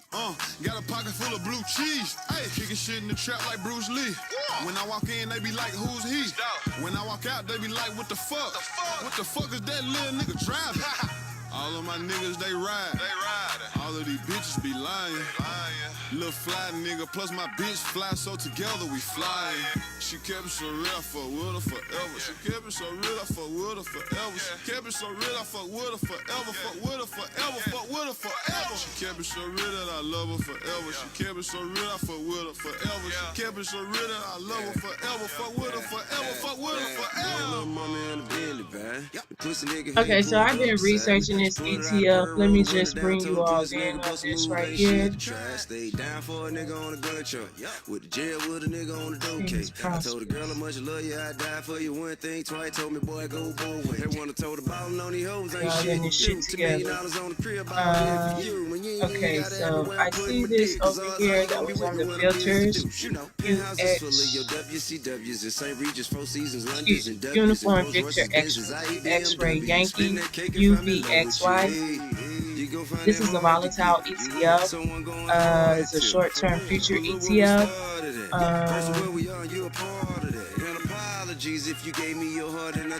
Seeing that access way higher than this, but I like the bid size. I like the X size here. It's reasonable, so it's not a lot. Basically, it's telling you how it's performing in the past 4 weeks. It's been down over the past 52 weeks. Up.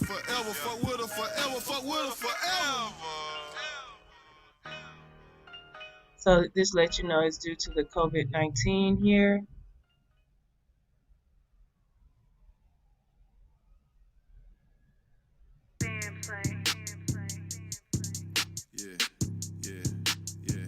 I have no idea what I'm looking at, but I'm far from crazy, so I can comprehend what I'm looking at and put it into contents and understand what it's saying. However you wanna play, choppers on choppers on choppers. I live at the bank, commas on commas on commas. Yeah. Paper route, Frank, hundreds on hundreds on hundreds. Yeah. What's that round my neck? Baggers on baggers on baggers. Yeah. Just fucked up a check. Fashion on fashion on fashion. Yeah. Matching party, nothing but bitches on bitches on bitches. Bad. Smoking smartish, why they shaking ass and titties. Shake it. Yellow, rose, white, gold. I got on 3 tones, chocolate bit, super thick. In a United States. All that ass you dead wrong. Rich niggas in the building, broke niggas go home. Yeah. Oh, she just wanna have some drinks and have some fun. Yeah. Grant, Franklin, Jackson, them my real day ones. Yeah. Bino bought the weed, Fizzle bought the guns. Her hair so good, I said I quit, little bitch, you won. God damn. I bought Eliante diamonds for my son. Princess cuts when I laugh, baguettes in my chum. 100 million, all that rap shit, then I'm done. I can't wait to smoke her up and then make bun. Came outside today, water on water on water, however you wanna play, choppers on choppers on choppers, I live at the bank, commas on commas on commas, yeah. Paper route, Frank, hundreds on hundreds on hundreds, yeah. What's that round my neck? Baggers on baggers on baggers, yeah. Just fucked up a check, fashion on fashion on fashion, yeah. Mansion party, nothing but bitches on bitches on bitches. Smoking smartest, why they shaking ass and titties? Yeah. She like, girl, there go Glock with them big old diamond rocks jumping out the Audemars. Baguettes in my watch, I got baguettes when I talk. Bitch, I'm richer than your boss. I don't know what the fuck you thought. I'm still the same little nigga playing with them big figures. Yeah. And if you play your lay boy, don't end up victim. Yeah. Bitch, I get it, stack it, flip it, make it triple. Yeah. My little nigga, shine your head for a nickel. I get racks, that's for shizzle, diamonds wet, river system, smoking threats. Me and Flipper in the back with some bitches. Yo, we ain't taking pictures, they just keep on taking liquor. Clipping on my pickle, drunk ass bitch, you trying to lick me cause I came outside today, water on to know what's going on. So if I can buy this, I'd rather buy this while it's dropping, so I need to watch it over here. So let me put it over here so I can see what's going on. What's that round my neck? Baggers on baggers on baggers. Just fucked up a check. Fashion on fashion on fashion. Yeah. Mansion party, nothing but bitches on bitches on bitches. Smoking smartest, why they shaking ass and titties? Shake. Came up in my hood, selling 50s like Slim Shady. Flood the streets like Walgreens and got choppers like the Navy. And I also like to look at the graph to let you know, because like when I purchased CODX, I didn't look at the graph. I was like, oh shit, let me just grab it. And I sold it, trust me. I'm investing in XY. I mean, investing in small pack size. I mean, it's going up, but I'll probably invest in this one. I'm just waiting till I feel it's going to drop to the right price. I'm going to jump in. And I'm trying to see if it's going to drop like $2 more or something.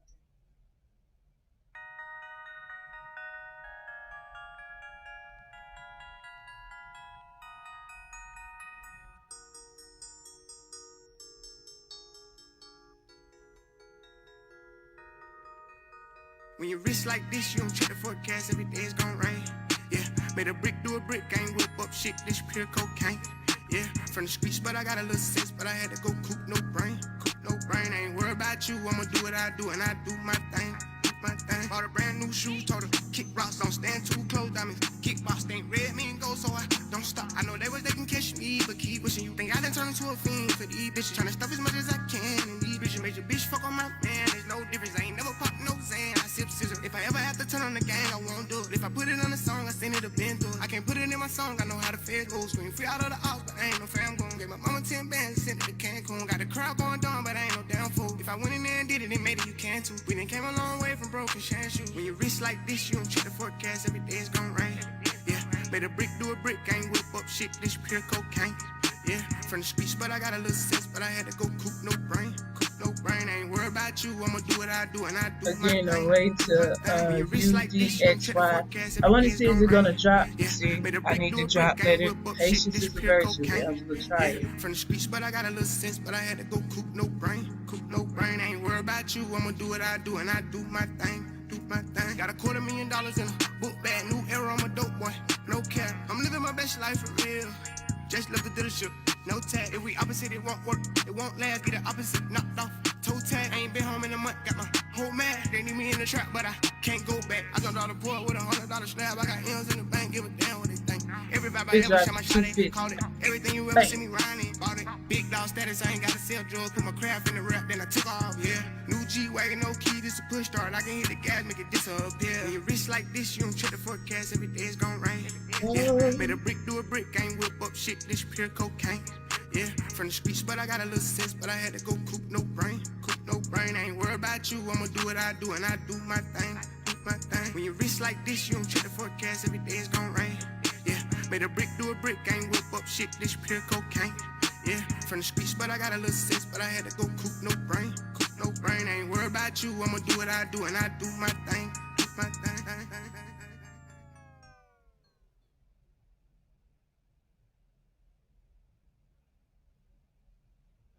Let me see if I can. This is Jerry Judy, former Alabama wide receiver, and I've created a very special The Future Is Mine playlist featuring artists from Oh, and they YFN only Lucci asking and me to buy FCG Heen one. to Rod I Wave and buy more. two. So tap Is now you to want listen. it? Look, y'all, the bid size is not that much for this one. This is awesome. This was up like over $1 million when Obama was in office. So I don't know what's going on. So if you look at the bid size is $46.70 for one share. And this is an ETF. And on the ETF, bid size come higher than this. So I think I'm gonna purchase like maybe top 2 of these right here. And if I wake up and I got, I really have to show you all this graph, but you're placing an order that bring the clip back empties. You asked to see the ball, so they sent me, dawg. I just broke her off with a 10-piece, dawg. There ain't nothing, I'm just being friendly, dawg. Just a little 10-piece for it, just to blow it in the mall. Doesn't mean that we involved. I just put a Richard on the card. I ain't going playing ball, but I'll show you how the fuck you gotta do it. If you really wanna ball till you fall when you're back against the wall. And a bunch of niggas need you to go away. Still going bad on them anyway. Saw you last night, but did it all day. Yeah, a lot of murk caught me in a hard way. Got a sticky and I keep it at my dog's place. Girl, I left you loving magic, not all shade. Still going bad on you anyway. Whoa, whoa, whoa, whoa. I can feel like 80 rats in my Marys. Me and Drizzy back to back is getting scary. If you fucking with my eyes, just don't come near me. Put some bins all on your head like Jason Terry. Whoa. Richard Millie cuss a Lambo. Known to keep the baddest bitches on commando. Every time I'm in my trap, I move like Rambo. Ain't a neighborhood in Philly that I can't go. For real. She said, oh, you rich. Bitch, I graduated, call me Big Fish. I got Lori Hurry on my wish list. That's the only thing I want for Christmas. I been had my way out here, yeah, no, that's facts. You ain't living that shit you said, yeah, we know that's cat. You ain't got the ass in when you see me, no, I'm straight. DTOVO, we back again, we going back. It's just a little 10-piece for it, just to blow it in the mall. Doesn't mean that we involved. I just put a Richard on the card. I ain't going playing ball, but I'll show you how the fuck you gotta do it. If you really wanna ball till you fall when you're back against the wall. And a bunch of niggas need you to go away. Still going bad on them anyway. Saw you last night, but did it broad day. I'm just exercise now.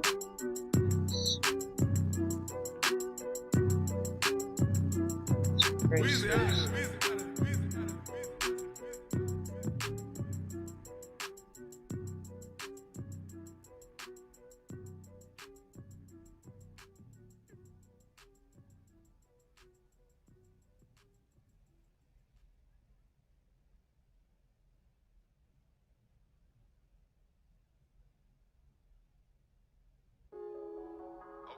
Is he the producer? I'm real.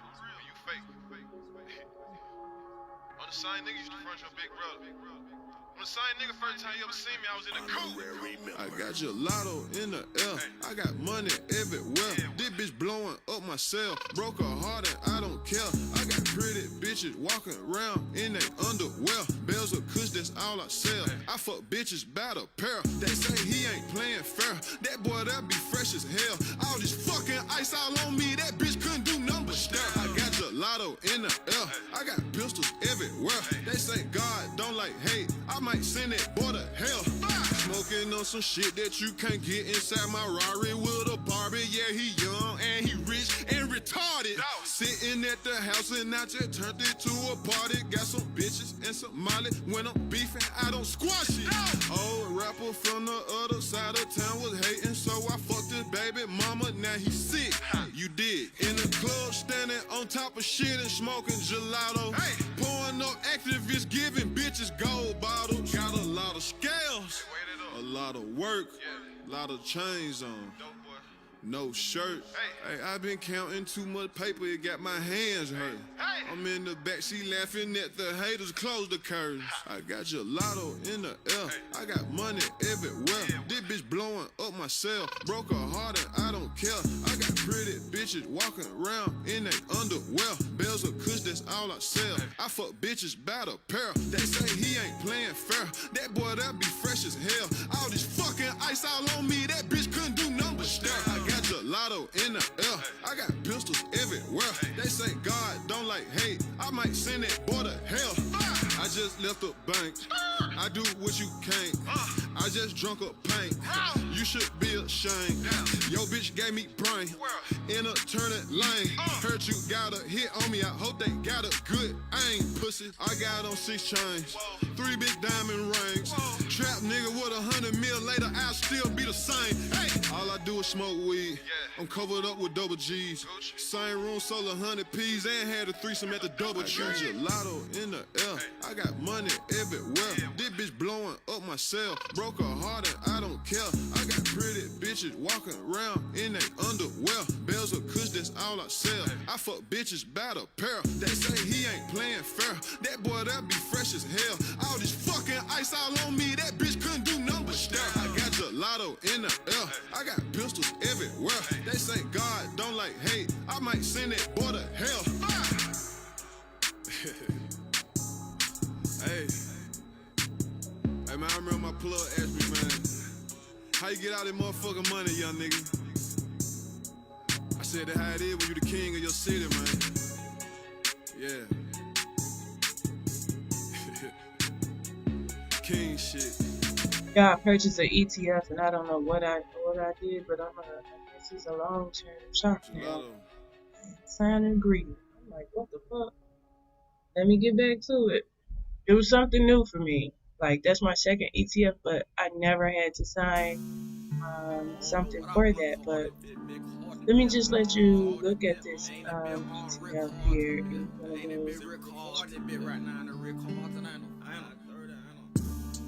Fuck a shooter, I'm my own shooter. All this ice, I'm my own jeweler.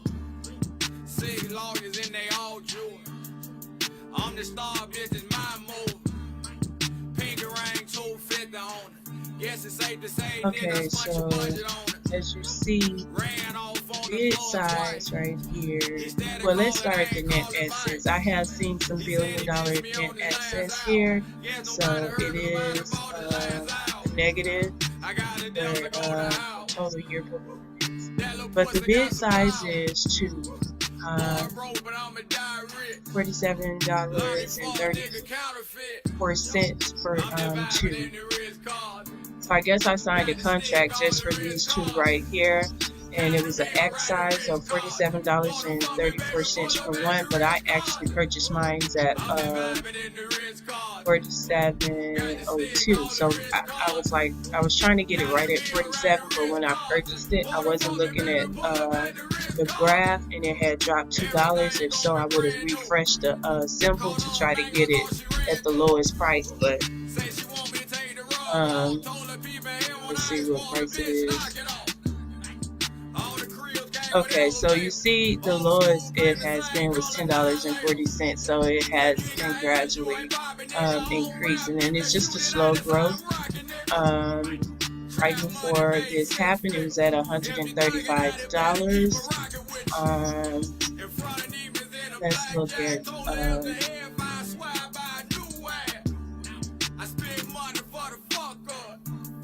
I stay flushing for the rush up.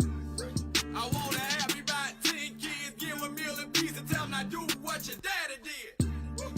I'm just vibing in the Ritz card. Got the stick all the okay, so in 2011, this stock was at 243 million. So it took a dramatic decline in one day, and it was 105 million. So I'm not for sure what happened back in 2011, 12. I'm not for sure, so don't have me lying, but I know this was Obama reign here. While you can't believe Let's just everything on social media these days, you can believe it's possible to start a new life as an IT pro in as little as 4 months from the 2016 comfort of your own election home, year. even if you have zero computer experience. Instead of waiting to see what happens when life gets back to normal, take control of your future now. Go to mycomputercareer.edu and take the free career evaluation today. Live online classes meet just twice a week. It's not rocket science. It's mycomputercareer.edu. I guess these people was very unsure of the future.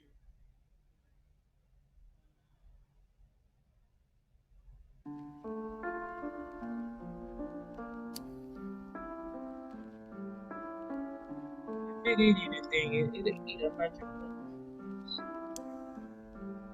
Spare it 100. You cannot break down what can be broken. I did purchase this here, so and with Fidelity, you had to sign some type of form of agreement. So And all of the curtains they close. You cannot break down what can't be broken.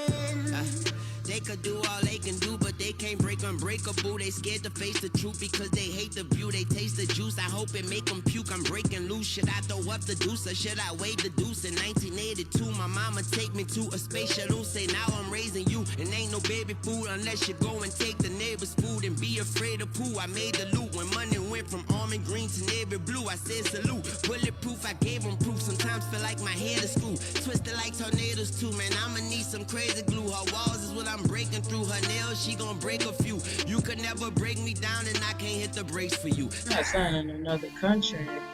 You cannot break down what can be broken. Out of all the reckless, I was chosen. When all of the lights they get low, and all of the curtains they close. You cannot break down what can't be broken. Chico, we can't break the Chico. We bros. Can't be broken. We bros. We can't break through these hoes. Chico. Can't be broken. I ain't finna break or fix the brakes. You emulate, I'm laughing But in your I face. just Now wanted fix to your show face. you I all can't that disintegrate cause I information and share that with you. facilitate a meal a day for like a million days. At least the bills are paid, the children safe. Wanna get away? No, I'm here to stay. I'm really great, but don't discriminate cause I done seen a mirror break behind a pretty face. You sticking out your chest, your titties fake. Don't make me pick your fate. I'm picking out a mate. She get replaced. The heart was built to break. I'm smoking icky, watching Ricky Lake. I got a lawyer that's her any case until a pillar case. My killer straight. Let's do some Q&A. You saw the news today. Got news to break and rules to break. It hurt to say they wanna get a tune to break. It's worth the wait. Commercial break. You cannot break down what can be broken. Chico. Out of all the We all want to be fair to each other. The gentleman's time has expired. The chair recognizes the chairman of the full committee, Mr. Pallone, for his 5 minutes of questions. Thank you, Madam Chair. And let me just say, Dr. Bright, thank you for your courage in being here. When I was younger, we used to read a book by President Kennedy called Profiles in Courage. And, you know, your courage in being here reminds me of some of the people I read about in that book. I am concerned, Dr. Bright, that the Trump administration does not have plans for a nationwide vaccine program to ensure that once a vaccine is approved, we'll be able to quickly make it available to everyone. In other words, I don't want to see the same mistakes by the Trump administration, the incompetence that they had with the supply chain and the testing, repeated with the vaccine. And you stated at the outset of the pandemic in January, you began urgently pressing HHS officials to provide the necessary resources to begin vaccine development, but that your pleas fell on deaf ears. And as the pandemic progressed, you also stated you were alarmed by the pressures coming from some administration officials for your agency to invest in drugs and vaccines, I quote, without proper scientific vetting or that lacked scientific merit. Can you tell us where we are now in the hunt for a vaccine and where we could have been had the HHS leaders made investment decisions sooner that were based on scientific merit? Thank you, Congressman. As we all know, vaccines are very difficult to make. It's nothing that you can do quickly, and you need multiple shots on goal to try to make a vaccine. There are many diseases we've attempted to make vaccines for through history, and we still haven't been able to do so. So it takes many opportunities and many different approaches. Right now, there are over 100 different approaches for developing a vaccine for this coronavirus. So we're confident that hopefully, I should say, at least one of those or two of those will work, but you've identified key critical challenges that we need to anticipate and prepare for early. Number one is the supply chain for those vaccines, needed reagents and buffers and salts and the various ingredients that go into a vaccine, as well as the glass vials that the vaccines are put into, and needles and syringes, and then a carefully coordinated distribution and administration strategy. We haven't yet gotten to those downstream strategies yet in our government, and I think those are going to become a significant issue down the road if we don't plan for that now. The urgent need for funding at the outset of a pandemic is something we've known about through many years of pandemic exercises. Even in our August 2019 Crimson Contagion exercise, it was highlighted that we would need at least $10 billion from the outset of a pandemic to start the development of drugs and vaccines. Every day we delay delays the output of that vaccine or drug.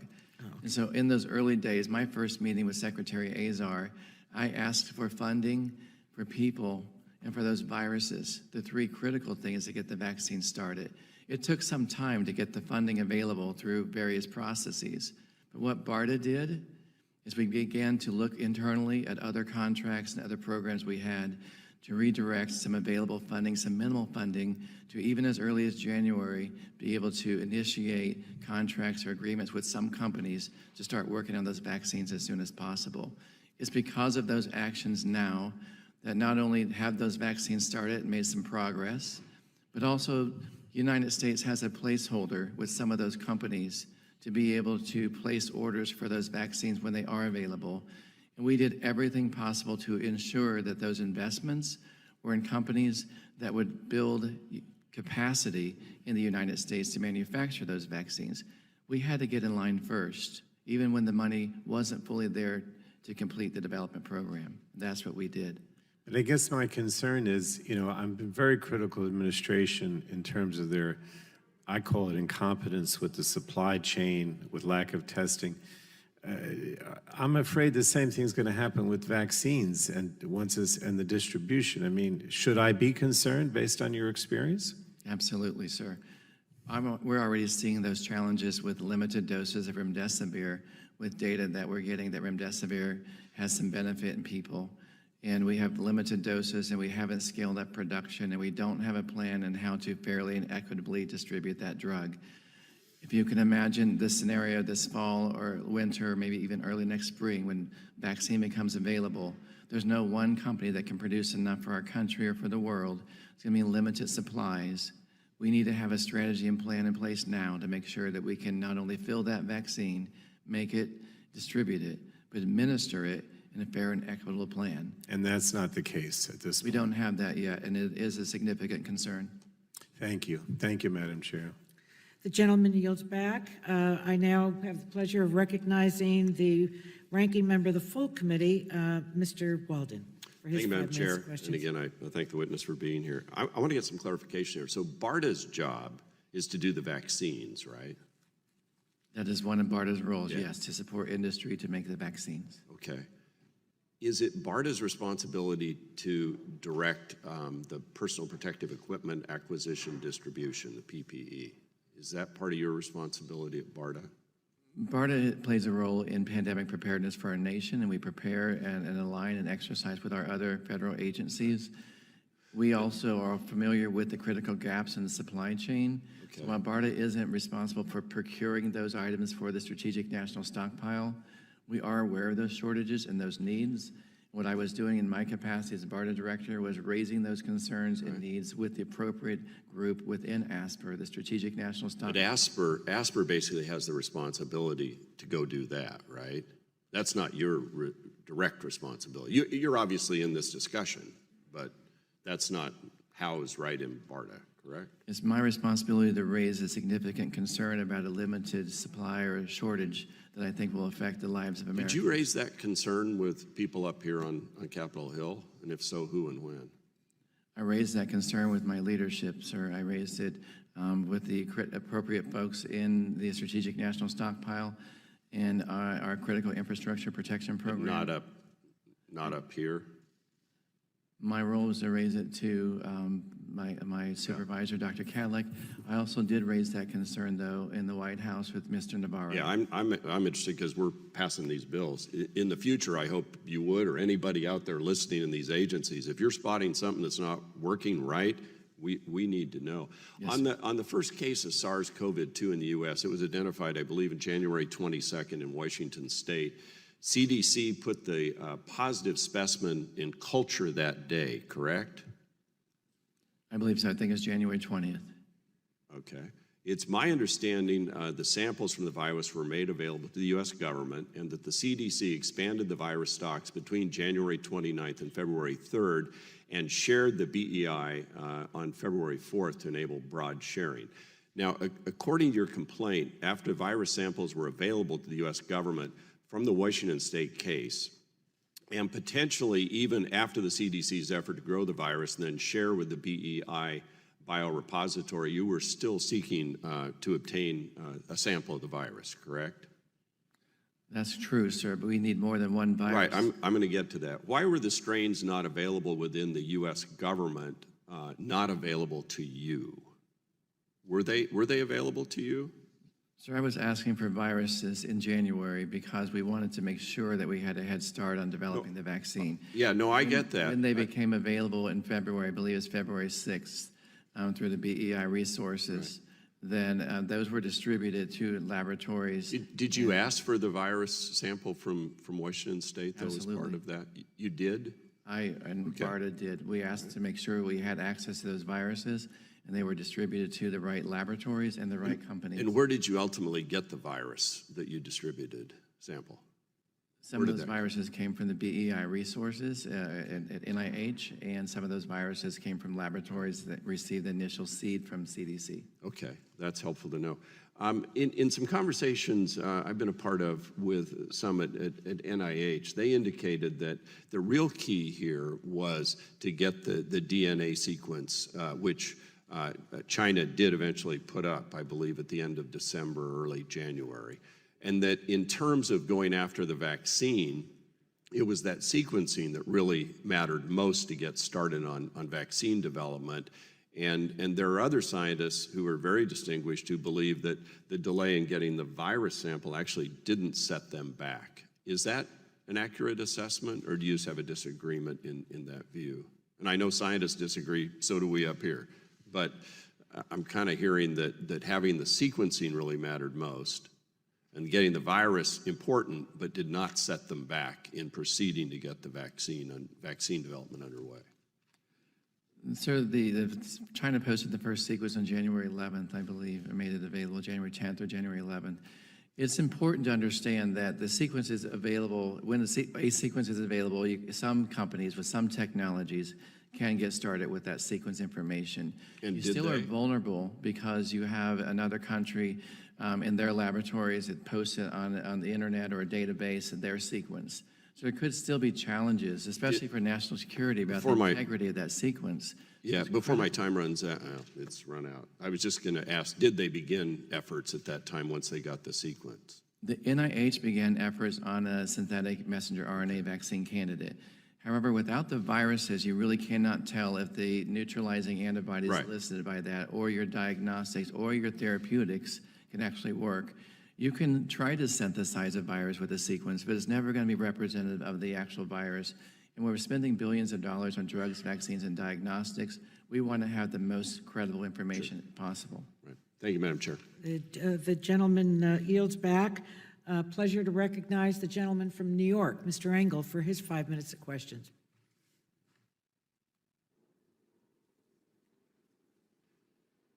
Thank you, Madam Chair, for holding today's hearing. Doctor, if you were a betting man,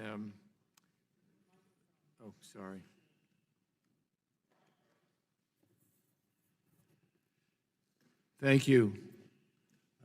Doctor, if you were a betting man, when would you bet that we would time and we would have a vaccine? That's a very difficult question to answer. I know that there are companies and academic labs working very hard. Normally it takes up to 10 years to make a vaccine. We've done it faster in emergency situations, but from when we had starting material in the freezer for Ebola. But for a novel virus, it's actually haven't been done yet that quickly. So a lot of optimism is swirling around a 12 to 18 month time frame. If everything goes perfectly, we've never seen everything go perfectly.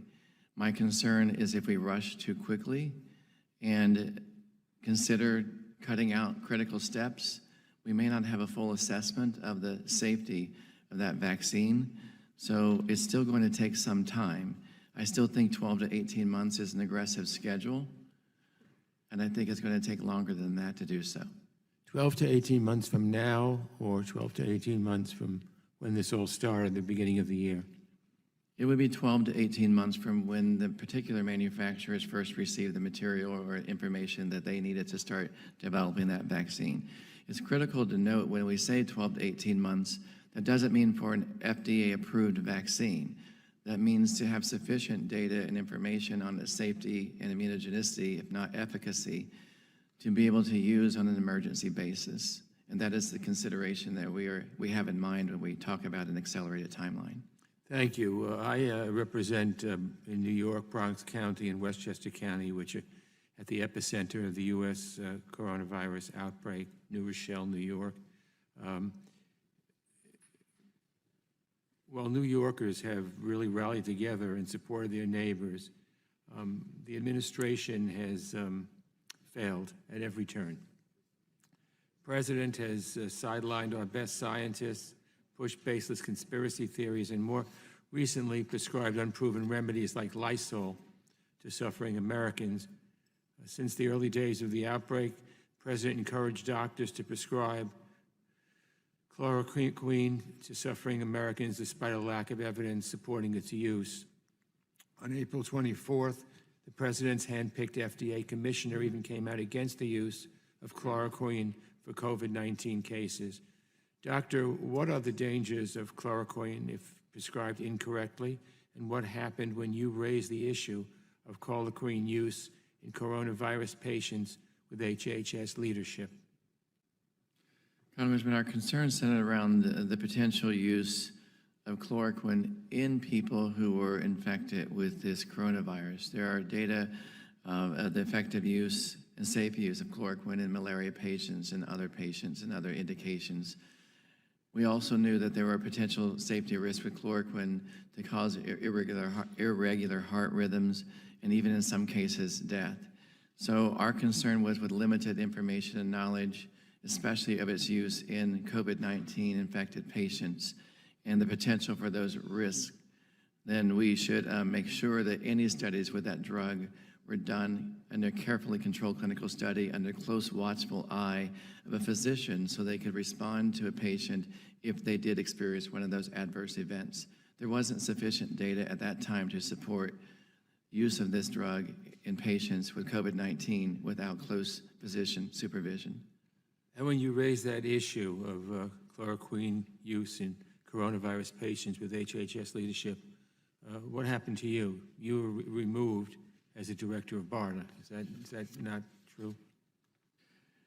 I believe part of the removal process for me was initiated because of a push back that I gave when they asked me to put in place an expanded access protocol that would make chloroquine more freely available to Americans that were not under the close supervision of a physician and may not even be confirmed to be infected with the coronavirus. The scientists at FDA, BARDA, and NIH and CDC worked hard to switch that to an emergency use authorization with strict guardrails that the patients would be in a hospital confirmed to be infected with this virus under close supervision of a doctor and who could not otherwise participate in a randomized controlled study. My concerns were alleviated somewhat by being able to lock that in the stockpile with those conditions. However, my concerns were escalated when I learned that leadership in the Department of Health and Human Services were pushing to make that drug available outside of this emergency use authorization to flood New York and New Jersey with this drug, regardless of the EUA. And when I spoke outside of our government and shared my concerns for the American public, that I believe was the straw that broke the camel's back and escalated my removal. Thank you. Thank you, Madam Chair. Gentleman's time has expired. Pleasure to recognize the gentleman from Kentucky, Mr. Guthrie, for his 5 minutes of questions. Thank you very much. Thank you, Dr. Bright, for being here. We appreciate it very much. Reading through your complaint, I just kind of want to point out, I think the chairman said earlier, talked about the lack of urgency and implies the president's lack of urgency. I think most of my constituents want to know that things are getting done and where is the president on this. And you're having issues with leadership at Health and Human Services, and you're giving them recommendations. So if they're not accepting your recommendation to them, I think fairly surmise they're not passing that on to the White House. So the president's probably unaware of what you're putting forth, because it says, and reading from your complaint on page 23, fortunately, White House Trade Advisor Peter Navarro shared Dr. Bright's sense of urgency. So that's in your sense of urgency. So talking about the urgency in the White House, so you have a meeting with him on Saturday. He calls you back in on Sunday. You prepare your recommendations in a memo for Mick Mulvaney, Chief of Staff, so essentially the president. And then, so you get around the leadership of HHS, meet essentially with the president, with Mick Mulvaney, and it says, you have the meeting with Navarro on Saturday, the memorandum of Mick Mulvaney on Sunday, and on Monday, it says the National Security Council Policy Coordinating Committee met and directed Dr. Kalik and HHS to implement Navarro's recommendations. The push by the White House for HHS to act more swiftly created tension between Dr. Bright and HHS political leadership. So it seems, I don't know how you could be more urgent in government than having a meeting on Saturday, a memorandum on Sunday, and actions on Monday, once it got to the president's attention, the president's level. So we appreciate the president moving forward on that. I'm on the ranking member of O&I, which the investigations which you've testified in front of us before, and we appreciate that very much. So I'm kind of looking more at the process of putting this hearing together and some things. As we read through your complaint, the only way we have is because you made it public. The only way we have is because you made it public. There are different exhibits and in your complaint you talk about. There are having a hearing different today, exhibits and there are actually 33 talk about, and we're having a hearing today, and there are actually 33 exhibits referenced in your complaint that's not public.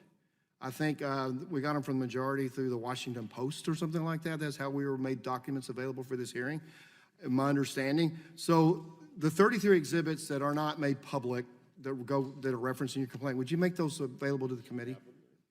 Do you have those and make them available to the committee?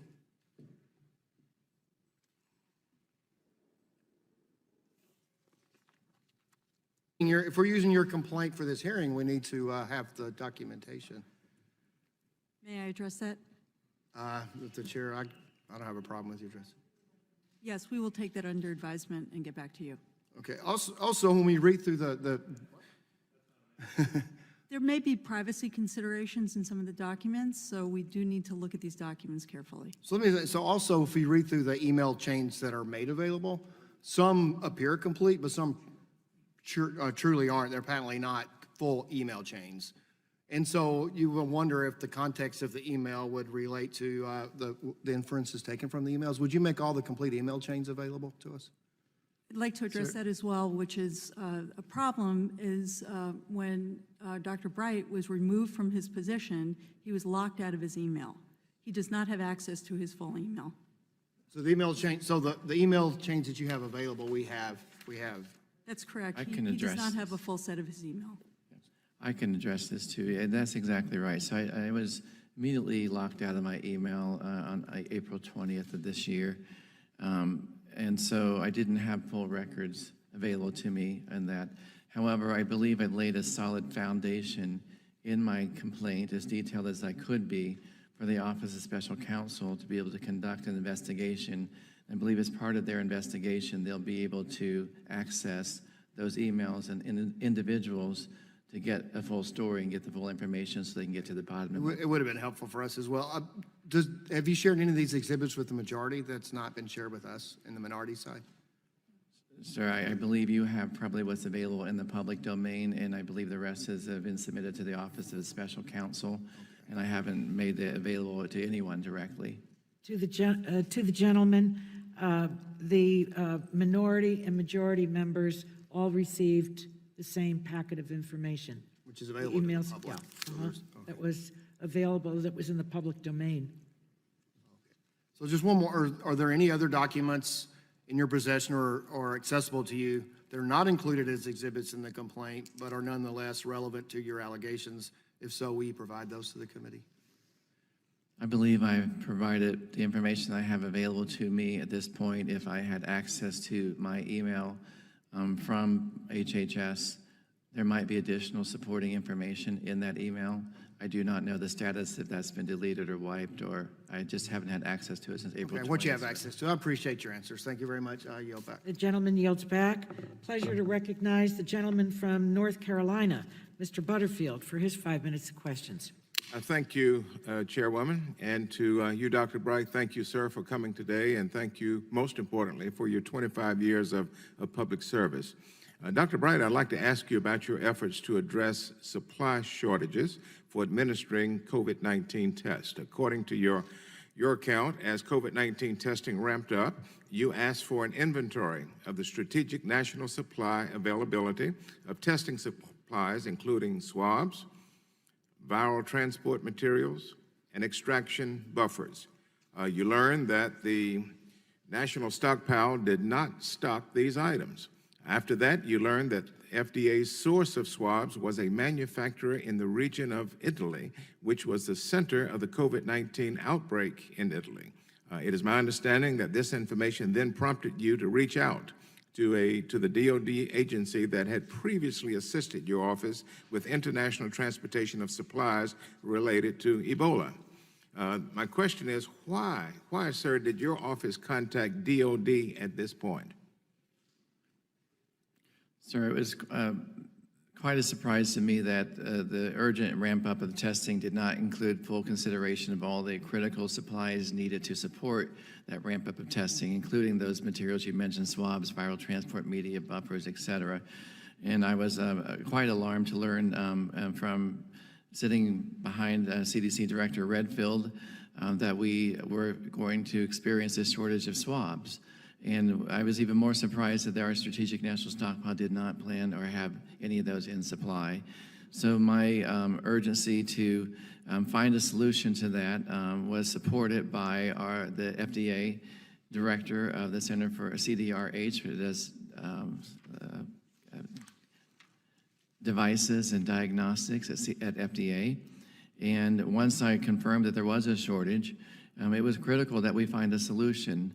And that was by partnering with our Department of Defense colleagues who work with us for the Ebola response. We actually work with them to ship doses of Ebola vaccine from Germany to the United States so it can be filled rapidly to respond to the outbreak in Africa.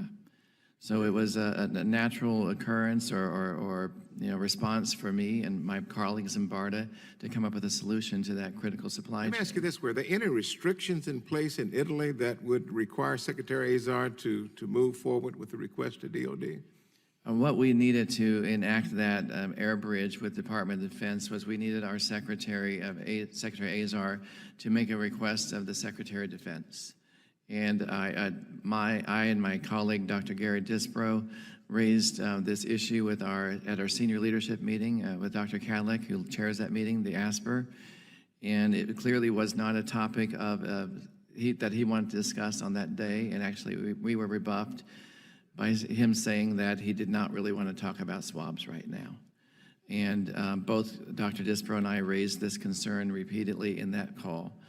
So knowing that it was critical and time sensitive, and we had a critical shortage of these swabs, I placed a call to Mr. Navarro's office once again and asked if Mr. Navarro could offer some assistance in contacting the Secretary of Defense to get clearance for DoD to put those airplanes in place under the contract we have. And that happened in a very quick turnaround, a matter of minutes. With that permission from the Secretary of Defense, we were able to start those flights within 2 days. We have now transferred back over 25 million swabs. So you're saying that you alerted White House advisor Peter Navarro about this issue, is that right? Yes. And within hours, literally within hours, he had coordinated with DOD to start these flights to transport the swabs? Yes, sir. Correct.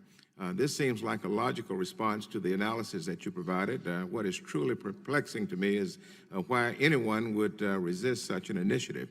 That's a rhetorical question. I won't ask you to answer that. Finally, we still don't have enough testing supplies. I don't understand how and why that is possible. I understand that converting an auto plant to build ventilators might take a little time, but how can we be struggling to get adequate supplies of simple supplies like swabs? What does this say about the federal response to the coronavirus outbreak? It says to me, sir, that there is no master coordinated plan on how to respond to this outbreak. We don't have a strategy or plan in place that identifies each of those critical components, and we don't have a designated agency that is sourcing those critical components and coming up with a strategy to make sure that we have those supplies when we need them. We need this comprehensive national strategy that's end-to-end about what includes every component to make sure we can respond and protect American lives. Thank you, Dr. Bright. You're a great American. Thank you very much. I yield back. The gentleman yields back. Pleasure to recognize the gentleman from Virginia, Mr. Griffith, for his 5 minutes questions. Thank you, Mr. Chairman. Madam Chairman, appreciate it. It seems like Mr. Navarro's done a pretty good job in listening to the questions. I do wish we had more of the information available, and it's one of the reasons why it's not your fault, but why I wish we had done this through the regular channels.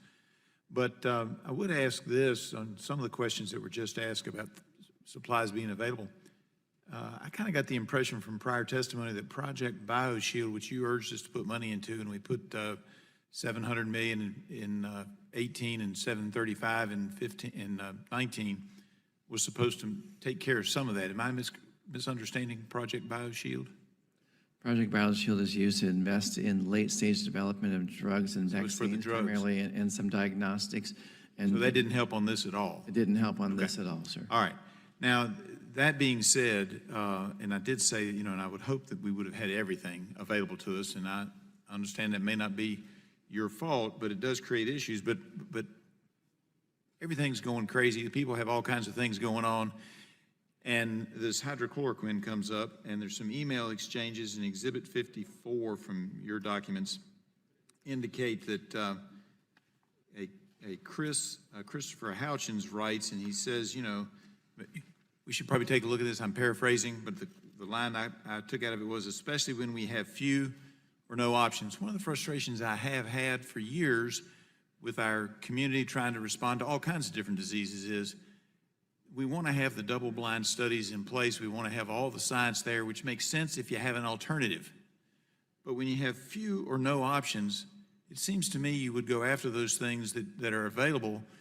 And if hydrochloroquine is one at one point, then remdesivir, I'm assuming, have they done the double-blind studies related to COVID on remdesivir? Has that already happened? And then I've got an article from the Richmond Times-Dispatch, April 15th, where a doctor used high doses of vitamin C and a drug called Actemra, also an Actemra. All of these are floating out there. Doctors are using all kinds of things because we don't have other options. And so I'm wondering, what was the great hesitancy to at least let doctors try, and even if anecdotally it was having some effect, wouldn't you have to have that available in order to be able to do the tests? And if you've got few or no options, why wouldn't you want to go down that pathway? We want to make sure that the drugs that we consider are safe and effective. The highest priority is safety. So many of these studies that we had, or anecdotal evidence or reports we had, did not include a thorough safety vetting of those drugs. There are some known side effects with some of the drugs. Many of these drugs were repurposed, so they weren't built de novo. So we knew about some of those potential safety concerns, and we didn't have any evidence of how those safety concerns would appear in people infected with this virus. This virus takes over a lot of your body and actually infects multiple organs in your body and causes significant inflammation and multi-organ shutdown in some cases before death. And acute respiratory distress syndrome, it really turns your lungs into a brick. It's scary stuff. And you said, though, on chloroquine that, you know, one of the problems was you might have a irregular heartbeat. If you're worried about not having a heartbeat at all, that's really not, you're not worried about irregular if you don't have one at all. Am I not correct about that? I mean, that's the concern. People were dying out there, and here was the first one that showed some promise. Why wouldn't we want to accept, you know, an offer from a manufacturer to give us a lot of this and have it out there for widespread use if the doctors chose, just like the doctor in Richmond? That didn't work in that case. They actually used it in that case, and it didn't work. So he tried something else. I mean, I think that's really what we're going to have to do in an emergency situation. Am I not correct? We need to do it carefully, sir. We have to make sure that when we have that information available, or those potential drugs available, we are thinking outside the box. Can't we be so careful that we actually accidentally kill people? We need to move swiftly, sir. And we've actually to show that we could put up a clinical study in the matter of less than a week. Okay. It's important to use the available clinical data. And if we know there are potential risks, we need to make sure that we're cognizant of those risks and make sure those drugs are used in a very safe and controlled manner. Yes, sir. And I appreciate that. And let me just say this. You know, it's our job to ask some tough questions sometimes, but you know, just like you found friendly ears at the White House, you might have found some friendly ears on our side of the aisle here as well. And I would note that in 2018, you were talking about vaccines and you were talking about offshore production. And I said, let me know what I can do to help get more production onshore, but I never heard from you. I'm happy to help. I want onshore production. I'm with you on a lot of these issues. I don't know what's going on behind the scenes. We've got to investigate that. Today, unfortunately, was not the day to do that investigation. We don't have enough information. A lot of stuff is not here for us, but don't hesitate in the future. If you see something, let us know on both sides of the aisle what's going on. I appreciate it, and I yield back. Thank you. Gentleman yields back. Pleasure to recognize the gentlewoman from California, Ms. Matsui, for her 5 minutes of questions.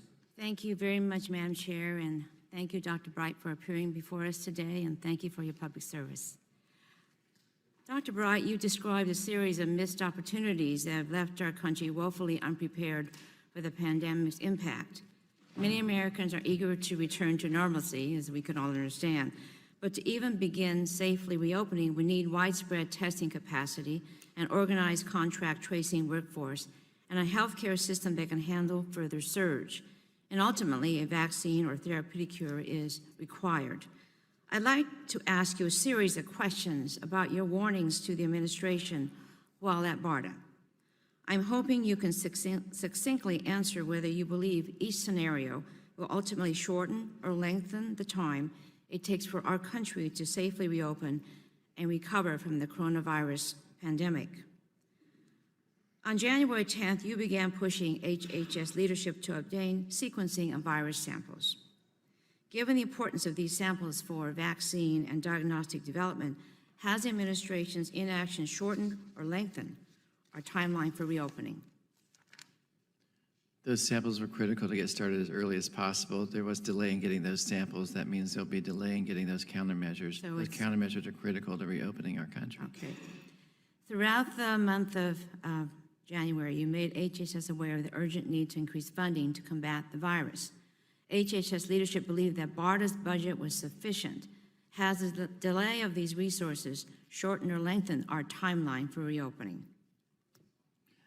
The delay of those resources have extended the timeline to make drugs available and vaccines. Sure. Therefore, it's extended our ability to respond to this pandemic. On January 18th, you pushed Dr. Cadillac to coordinate COVID-19 planning activities across the government. Dr. Cadillac initially rejected your request, suggesting it was not time sensitive. Did this delay in coordination shorten or lengthen our timeline for reopening? That lengthened the timeline for our reopening. We needed those early policy discussions to happen as soon as possible. From January through March, you pushed for HHS to ramp up production of the N95 masks, swabs, and syringes. HHS failed to act quickly. Has this inaction shortened or lengthened our timeline to reopening? That inaction has put a lot of lives at risk, and our frontline healthcare workers, in no time to reopen our country, will bring those people back to us. Certainly. Thank you, Dr. Bright. Of course, there are many decisions made outside of these scenarios that influence when we can safely reopen. But from what I'm hearing today, HHS, if they heeded your warnings early, we could have proactively limited the toll this pandemic is taking on our country. It appears clear from the whistleblower report that the Trump administration prioritized political calculations above public health with regard to chloroquine and hydrochloroquine. Despite the lack of data supporting the clinical benefits for the treatment and prevention of COVID-19, the Trump administration promoted the drug's use to the American people because it was seen as a big immediate win. Dr. Bright, do you believe there are other instances where the administration relied on politics rather than science to make coronavirus response decisions? And what consequences might those decisions have had on public health? We have a very rigorous scientific review process for all of the investments that we make for the drugs, vaccines, and diagnostics through BARDA and through our department, actually. And so there were some attempts to bypass that rigorous vetting process that caused me great concern and actually increased the tension between me and Dr. Cadillac. Without that scientific vetting, that does increase the risk of a drug being evaluated or supported that could have safety concerns. And we really needed to have the best scientists in our country weigh in on whether or not that drug should be evaluated and how it should be evaluated to address those safety concerns. Certainly. The Trump administration waited until April to invoke the Defense Production Act to increase the production of life-saving medical supplies like masks, months after doctors began experiencing shortages, and 3 months after your initial January warnings. Should HHS have invoked the Defense Act earlier to increase the domestic production of critical medical supplies, like masks and swabs? I'm not an expert on the Defense Production Act and how it's used most effectively. I do believe that we should have been doing everything possible, placing orders early, ramping up supply, ramping up production of those critical medical equipment as quickly as possible, whether or not that's through the Defense Production Act or other mechanisms. It should have been a high priority. Okay, well, thank you very much, Dr. Bright. I run out of time, and thank you very much for appearing before us today. The gentlewoman yields back. A pleasure to recognize the gentleman from Florida, Mr. Bilirakis, for his 5 minutes. I appreciate it very much, and I want to thank Dr. Bright as well for your service to our country. I have a few questions, and I'm focusing on the hydroxychloroquine. When was the potential use of chloroquine and hydroxychloroquine as treatment for the COVID-19 first brought to your attention, sir? I believe it's probably mid-March, between March 10th and March 17th, somewhere in that time frame. And not prior to that? Not that I recall. The first I heard of the drug itself was a call I received from Dr. Woodcock at the FDA asking if I'd heard of the drug. And I hadn't heard of the drug, and I hadn't heard of its potential use for COVID-19 patients.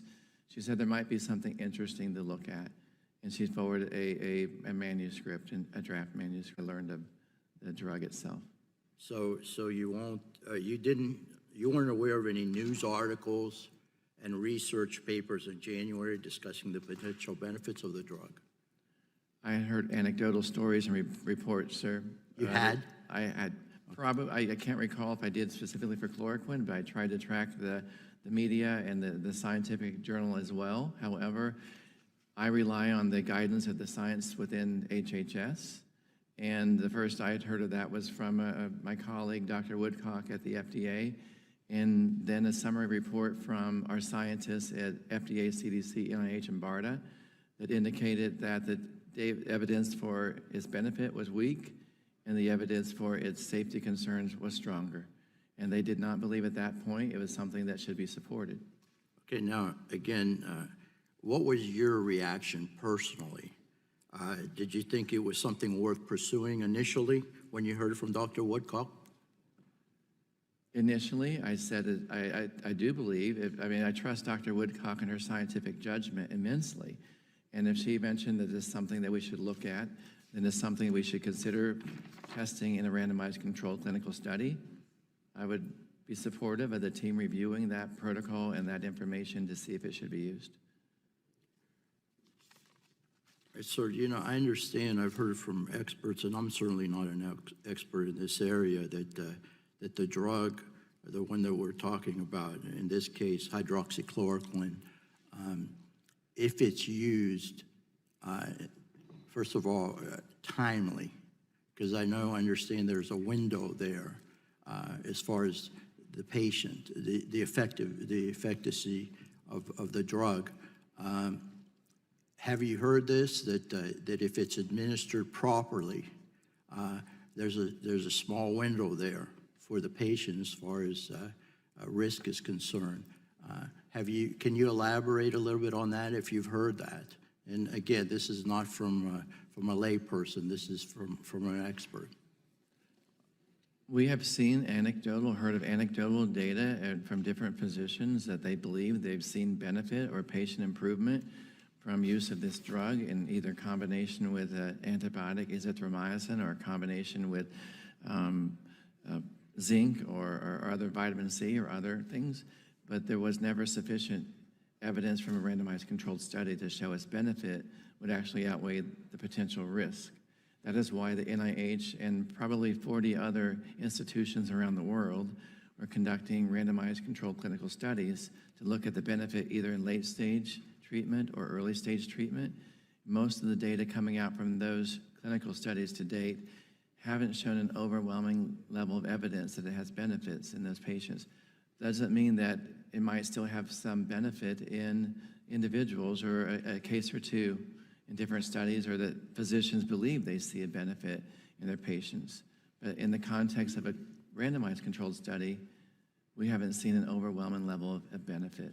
Have you reviewed the studies in other countries such as France and possibly Japan on these? I mean, are you, I just want to know, because my constituents ask these questions, do you take those studies into consideration when you make these decisions?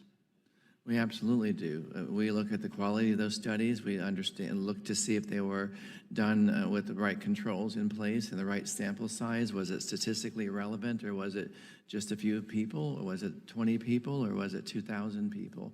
All of that adds to the power of the data itself.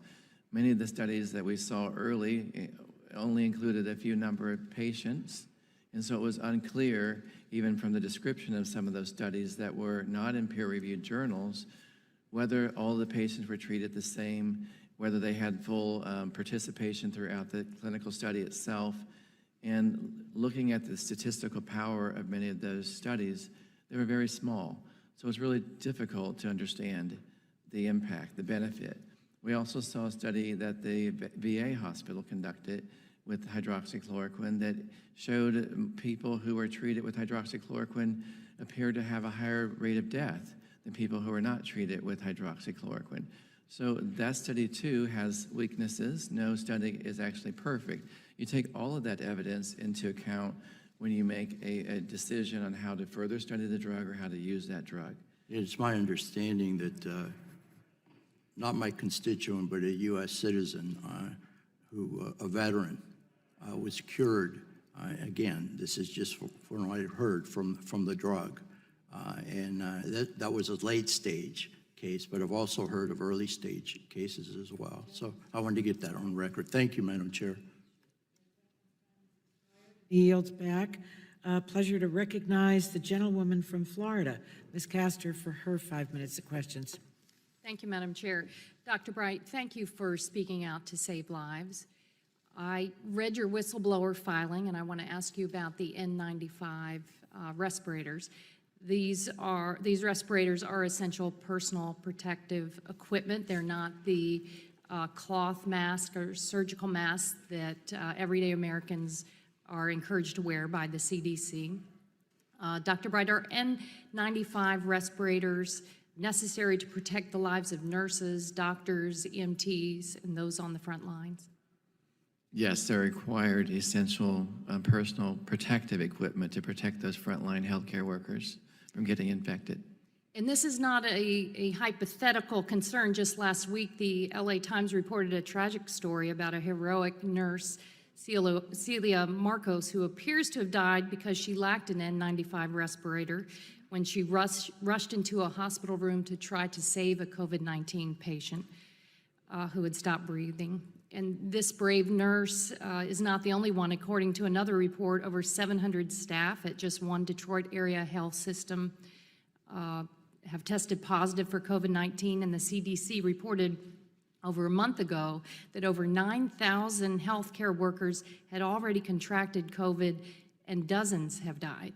And I checked with my Tampa Bay area health providers, and one Tampa hospital said N95s are still very difficult to procure. She said there's a dire need for N95s. One of my community health centers says we continue to struggle to get N95s. And there's so many folks trying to sell knockoffs. And then a large Tampa Bay area health system said the supply chain remains inconsistent and irregular, and Baycare remains concerned as we head into the fall for N95 masks. The demand will continue to increase due to the flu season and the continued presence of COVID-19. Dr. Bright, you understood that America would face a shortage of respirators in January. Is that right? We understood America would face a shortage of N95 respirators for a pandemic response in 2007, and we have exercised and known and evaluated that number almost every year since 2007. It was exercised even as late as early as 2019, August, in Crimson Contagion, that we would need 3.5 billion N95 respirators in our stockpile to protect our healthcare workers from a pandemic response. And you sounded the alarm repeatedly, but were ignored by the senior leadership at the Department of Health and Human Services. Please explain what steps that you took and the response you received. We knew going into this pandemic that critical medical equipment would be in short supply. I began getting alerts from industry colleagues in mid and late January, telling me that from an outside view, from the industry view, that the supply chain was diminishing rapidly, telling me that other countries that we relied on to supply many of these masks were blocking export and stopping transfer of those masks to the United States. I learned that China was trying to buy the equipment from the United States producers to have it shipped to China so they could make more. And each of these alerts, and there were dozens of these alerts, I pushed those forward to our leadership in ASPR, to Dr. Cadillac and his senior leadership team. I pushed those warnings to our critical infrastructure protection team.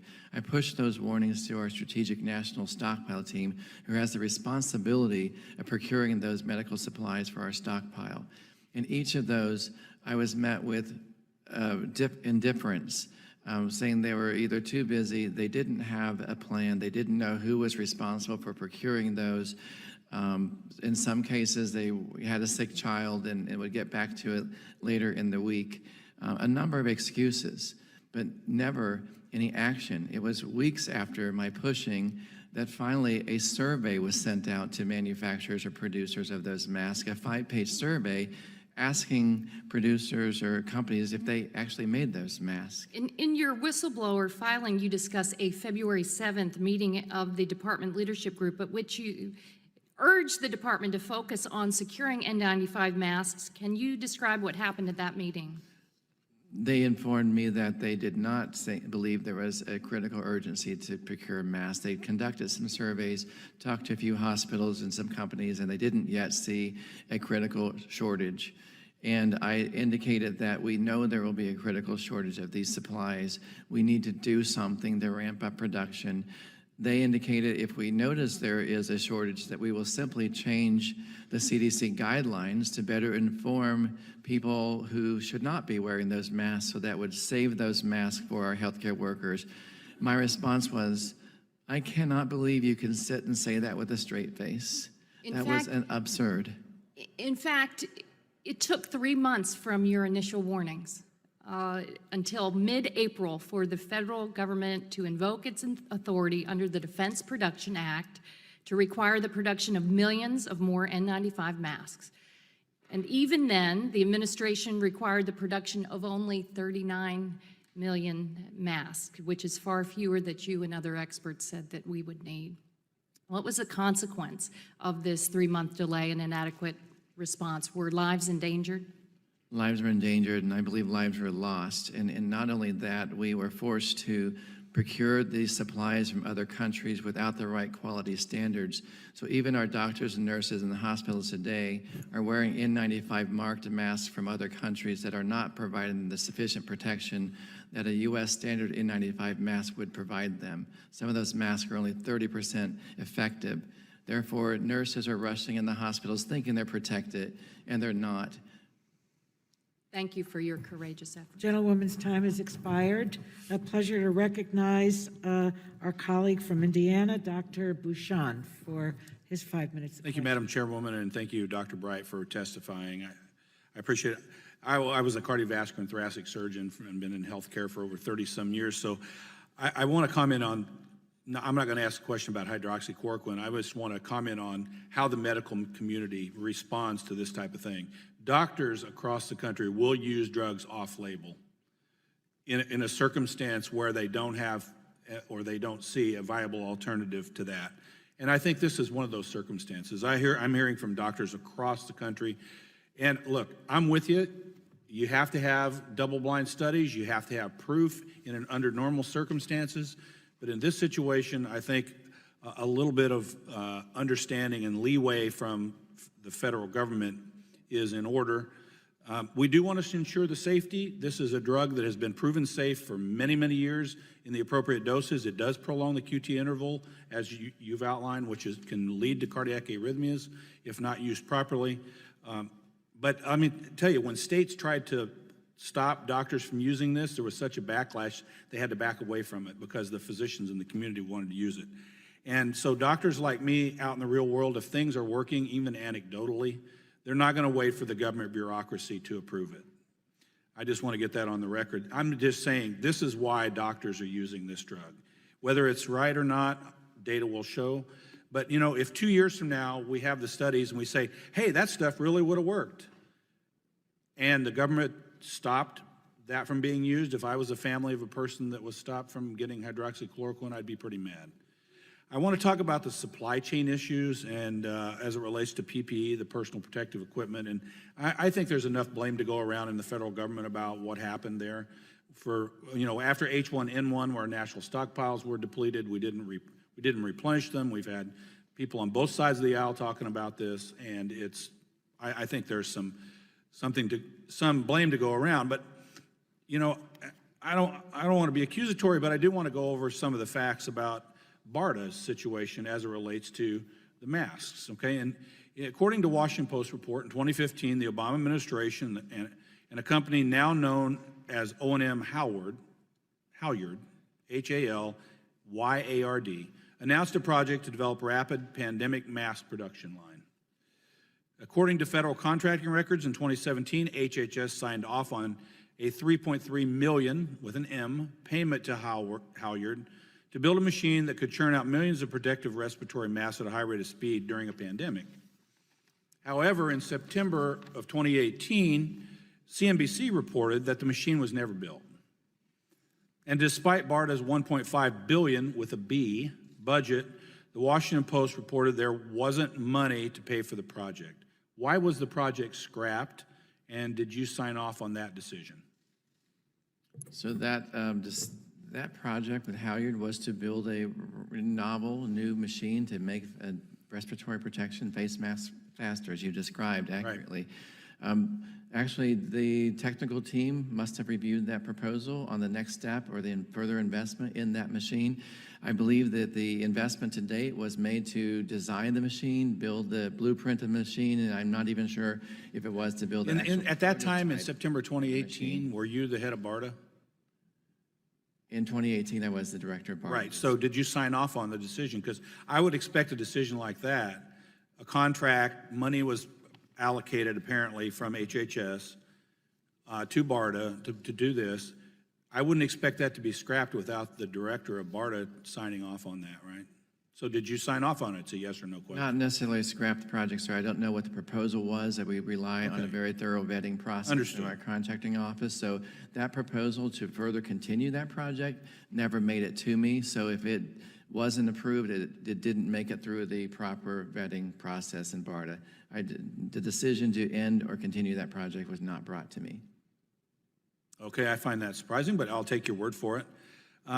Nicole Lurie, who hired you, told the Washington Post that the Halyard contract was part of an explicit strategy to ensure we could surge mass production in the next crisis. Well, now we're here and we don't have it. So we're dealing with the consequences of that decision. And in addition, I guess, to the Halyard, I keep saying that wrong. It is my understanding, well, I'm running out of time. So what I'm going to just say is, look, to doctors across America, you know, it's easy for us to sit in Washington, D.C., whether we're members of Congress or whether we're agencies, and talk in the abstract about people dying in our intensive care units. But when you're the physician at the bedside and there is a medication that has promise and that has a safety profile that we understand, doctors will use this medication offline. And that's what's happening.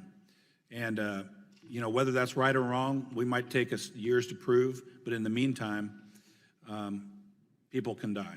So I yield back. Gentleman's time has expired. It's a pleasure to recognize the gentleman from Maryland, Mr. Sarbanes, for his 5 minutes of questions. Thank you, Madam Chair. Dr. Bright, welcome back to this committee. The United States government deploys millions of dedicated public servants working together to achieve our shared goals as a nation, to promote effective government, and to protect the public interest, in this instance, to protect the public health. As a scientist and public health official, that was your charge, and you took it seriously. Unfortunately, the record shows that your superiors at HHS and potentially beyond, instead of valuing your expertise and experience, squandered it in ways that in this moment, in the face of this crisis, amount to gross negligence. They ignored your science-based pleas to pursue critical strategies, for example, your repeated calls to obtain virus samples from China and to find supplies, masks, respirators, swabs. They dismissed your science-based warnings about pursuing unproven strategies. They dismissed your concern, for example, about the stampeding towards hydroxychloroquine. We've heard about that today. And they sent you on errant missions to find treatments with little therapeutic value, all for the sake of satisfying political cronies. And you've testified about the miracle cure drug that was an example of that.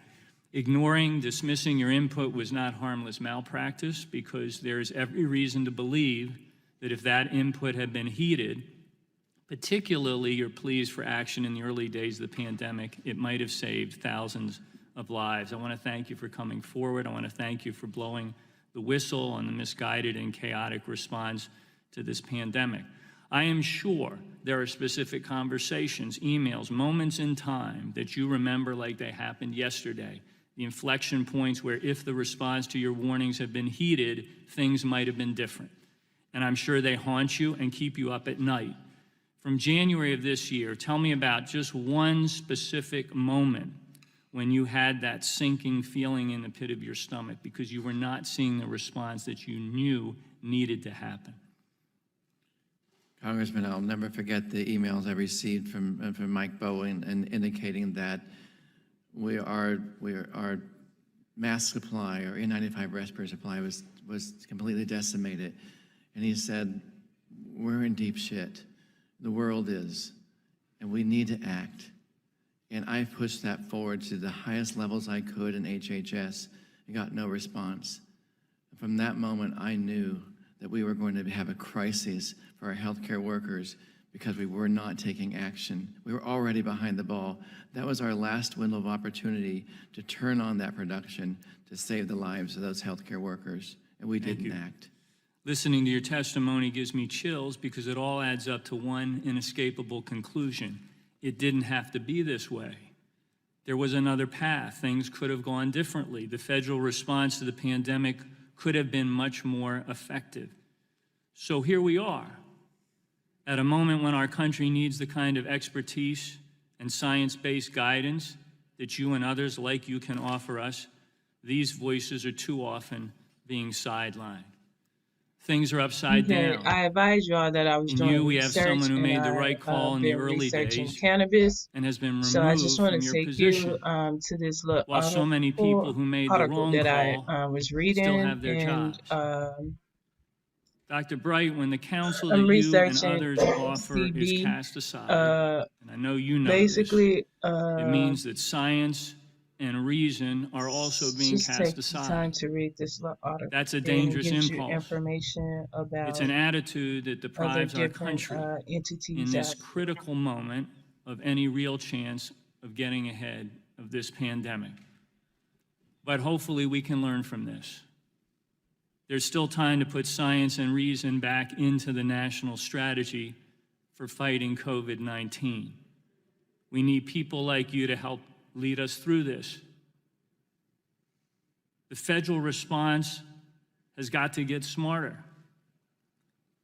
It has to put science ahead of politics and cronyism and wishful thinking. Our committee will continue to press for that in the days ahead, and I know that you want to look forward. So tell us, what can we do now to learn from the mistakes of January and February and March and make sure that we navigate and lead our country through this public health crisis? Congressman, we need to install and empower leadership.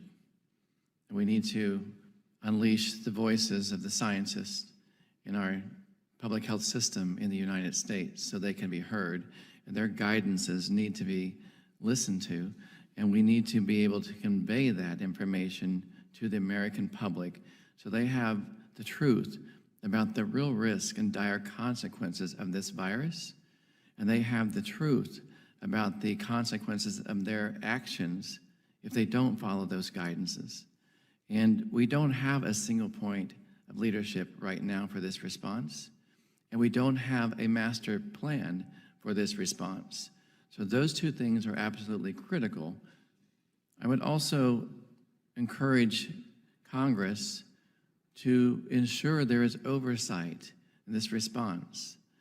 Large sums of funding have become available to help us as scientists and others respond to this outbreak. And without proper oversight of those dollars, I'm concerned that they could be misdirected and lost and not put to the right fight. So I would urge Congress to continue and increase their oversight in how those funds are being spent and making sure they're prioritized and used appropriately to end this pandemic. Thanks for that caution. I yield back.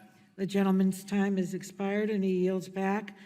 Pleasure to recognize the gentlewoman from Indiana, Ms. Brooks, for 5 minutes for her questions. Thank you, Madam Chairwoman. Dr. Bright, with all due respect, the Vice President was named the head of the Coronavirus White House Task Force, which was actually a recommendation from a bipartisan blue ribbon study panel that issued recommendations years ago and thought the office of the Vice President ought to be in charge of the response. And so, with all due respect, I believe there is that coordination. And part of what I'm very, very concerned relative to this hearing is that there's the impression being made that there's been no plan. And in fact, that's part of what the reauthorization of PAPA that I worked closely with you, Dr. Kadlik, that Congresswoman Eshoo, Dr. Burgess, so many of us relied on you all to share with us what we needed to do to reauthorize PAPA, which most members of Congress really didn't know what that was, Pandemic All Hazard Preparedness Act. Most members of Congress and most members of the American public didn't know we had strategic national stockpiles and that we might actually be short some of these things until this all hit. But we did get that reauthorized, and it was signed into law in June of 19. Do you recall that? Yes. And Dr. Bright, you joined BARDA to lead the Influenza Division 2010 right after H1N1 because of your expertise, and we rely on your expertise, and you became director in 2016. After, and you mentioned it in 2007, but after the 2009 H1N1 pandemic, the supply of masks in the Strategic National Stockpile was not resupplied. You've mentioned that actually we've had a problem since 2007. So, but I have to share with you, members like Congresswoman Eshoo and I who've had discussions about this, Many of us really didn't know that. We, as members of this committee, did not know and were not told of these shortages of masks as we worked through reauthorization of this important law. Were you aware of this issue, and did you push HHS to maintain mass production for purposes of replenishing the Strategic National Stockpile before this happened in January? Before 2017, we actually held an annual review of the Strategic National Stockpile that was chaired by Dr. Laurie at the previous ASPR. Since we removed the Strategic National Stockpile from the CDC management under the ASPR management, we have not yet had an interagency cross-departmental review of the supplies in that Strategic National Stockpile. We went through an annual prioritization process. There's always been limited funding and never enough to completely top off the stockpile. Did you know Greg Burrell? I do. He retired. Yes. Prior to all of this happening. He led the Strategic National Stockpile. Yes. Did you have conversations with Greg Burrell from 2009 until 2020 about what was in the Strategic National Stockpile? Absolutely. The flu risk management meeting met on a monthly basis, and each year they reviewed and prioritized items that should be purchased by the Strategic National Stockpile. Okay. That body, which I actually directed for some time, made recommendations and prioritizations to the Strategic National Stockpile. However, it was the Strategic National Stockpile's responsibility to make those purchases. And how about FEMC? Does BARDA participate in FEMC? And would you please very, very briefly, because my time is limited, explain what FEMC is? This is a plan that experts like yourselves participate in. So I want the American people to know there have been plans. There have been plans that FEMC had forth a 2017-18 implementation plan. The White House put forth, in September of 2018, a National Biodefense Plan. Did you participate in that National Biodefense Plan? I did, and many of us did. And it was the first time that our country had actually put forth a National Biodefense Plan. Many said it was kind of landmark, and same thing with FEMC, putting forth many plans. So I want the American people to know a lot of folks over a long period of time have been focused, but yet we did not still have enough. We didn't have enough swabs, we didn't have enough masks, we don't have enough gowns for all of those incredible healthcare providers. So I don't want everyone to be given the impression that you raised the flag just in January, okay, when you saw it was short, because you hadn't gotten the job done prior to January, and you were at those tables, as were so many others. This happened over a very, very long period of time. And those of us have been very disappointed to learn what was and was not in the Strategic National Stockpile. I thank you for your service. I thank you for your expertise. But across the board, over many administrations, we did not do enough, and I yield back. Do you want to respond, Doctor? I could say that those plans have been in place, and it's disappointing they were not pulled out in January of this year and followed. They were not put on the table with a strong leader indicating these are our plans, everyone fall in line and follow through with this plan. I think it's important to emphasize the FEMC is the Public Health Emergency Medical Countermeasure Enterprise, which is comprised of many great scientists from across our government to put these plans in place. But since 2017, we have largely dismantled that FEMC organization. We have not had those interagency discussions for a number of years. The Executive Enterprise Committee and Executive Leadership Committee, we may have had 1 or 2 meetings at most in a new restructured or reorganized FEMC organization. So the partners and colleagues across government haven't had those venues to even talk or coordinate for a number of years to understand what that plan looked like and how they would work together to implement that plan when the day came to need it. Okay, the gentlewoman's time has expired, and she's yielded back. Pleasure to recognize the gentleman from New Mexico, Mr. Lujan, for your 5 minutes of questions. Thank you, Madam Chair. Dr. Bright, you've described pressure from senior Trump administration officials to promote the malaria drug chloroquine and hydroxychloroquine to treat COVID-19 despite the lack of scientific support for this treatment. according to your account, when Bayer offered to donate chloroquine pills to the Strategic National Stockpile on March 17, your team of experts at HHS determined that, quote, there are safety liabilities associated with the drug, close quote, and that, quote, accepting the donation could lead to widespread use that is not supported by any clinical data, close quote. Further, one of the public health experts advising you said, quote, no data available to support that chloroquine provides clinical benefit to the treatment or prevention of COVID-19, close quote. Yes or no, Dr. Bright, are there safety liabilities associated with chloroquine? There are, yes. According to your whistleblower complaint at the time of the Bayer offer, the consensus from BARDA and FDA scientists was that it was advisable to wait for additional clinical data before making any recommendations on the use of chloroquine to treat COVID-19. Is that correct, yes or no? That is correct. Yet on March 19th, the Bayer moved forward and announced the donation of chloroquine, and President Trump told the country at a White House press conference that the drug had, quote, shown very, very encouraging early results, close quote. Yes or no, was the president's statement accurate? I do not think that was the best informed statement.